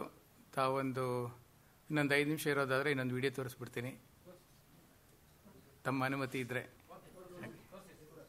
ಓಕೆ, ಇನ್ನಷ್ಟು ಸಾಕಷ್ಟು ವಿಚಾರಗಳಿತ್ತು. ಇದೆಲ್ಲ ತಮಗೆ ಗೊತ್ತಿರುವಂಥ ವಿಚಾರ, ನಾವೆಲ್ಲ ನೋಡಿರ್ತೀರಿ ರಸ್ತೆಗಳಲ್ಲಿ ಏನಾಗ್ತಿದೆ ಅಂತೇಳಿ. ಅದನ್ನೆಲ್ಲ ನಾನು ಆಗಲೇ ಹೇಳಿದೆ ನಿಮಗೆ.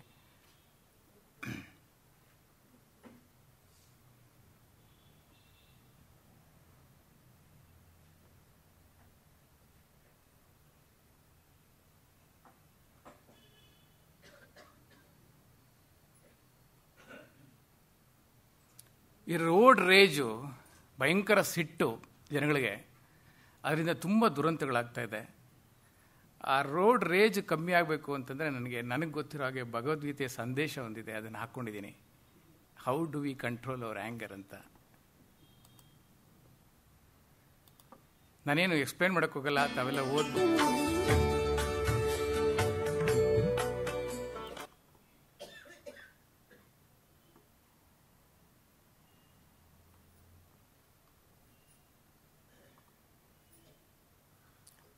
ಇಲ್ಲೊಂದು ವಿಡಿಯೋ ಇದೆ, ಒಂದು 2 ನಿಮಿಷ, ದಯವಿಟ್ಟು ನೋಡ್ಬಿಡಿದ್ರೆ.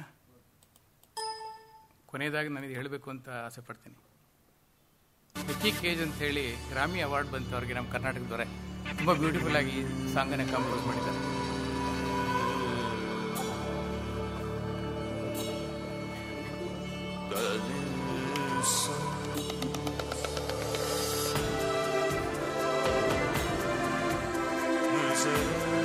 ಬದಲಾಗುವುದು ಈ ಲೋಕ, ನೀ ಬದಲಾದರೆ. ಸರಿಯಾಗುವುದು ಈ ಸಮಾಜ, ನೀ ಮೊದಲಾದರೆ. ನವಭಾರತವ ಕಟ್ಟುವ ಆಣೆಯ ಮಾಡೋಣ. ಜನಗಣಮನ ಮೊಳಗಲಿ ಎಲ್ಲೆಡೆ ಇಂದು.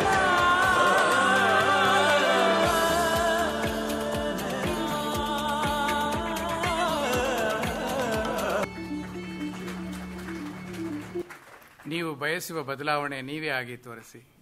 ಸಾರ್ವಜನಿಕರ ನಾವೆಲ್ಲ ಪಾತ್ರವಹಿಸಿದಾಗ ಇನ್ಸ್ಟಿಟ್ಯೂಷನ್ಸು, ಸಂಸ್ಥೆಗಳು, ಸರ್ಕಾರಗಳು, ಸಂಘಟನೆಗಳು ಎಲ್ಲರೂ ಕೈ ಜೋಡಿಸಿ ನಮ್ಮ ವಿರುದ್ಧ ನಾವೇ ಹೋರಾಟ ಮಾಡಿದ್ರೆ ಮಾತ್ರ ರಸ್ತೆಗಳಲ್ಲಿ ಆಗುವಂಥ ದುರಂತಗಳನ್ನು, ಮಾರಣಗಳನ್ನು ತಪ್ಪಿಸೋದಕ್ಕೆ ಸಾಧ್ಯ ಅಂತ ಹೇಳ್ತಾ ಈ ಕಾರ್ಯಕ್ರಮ ಕೊನೆ ಮಾಡ್ತಾ ಇದ್ದೀನಿ. Thank you very much sir. Thank you.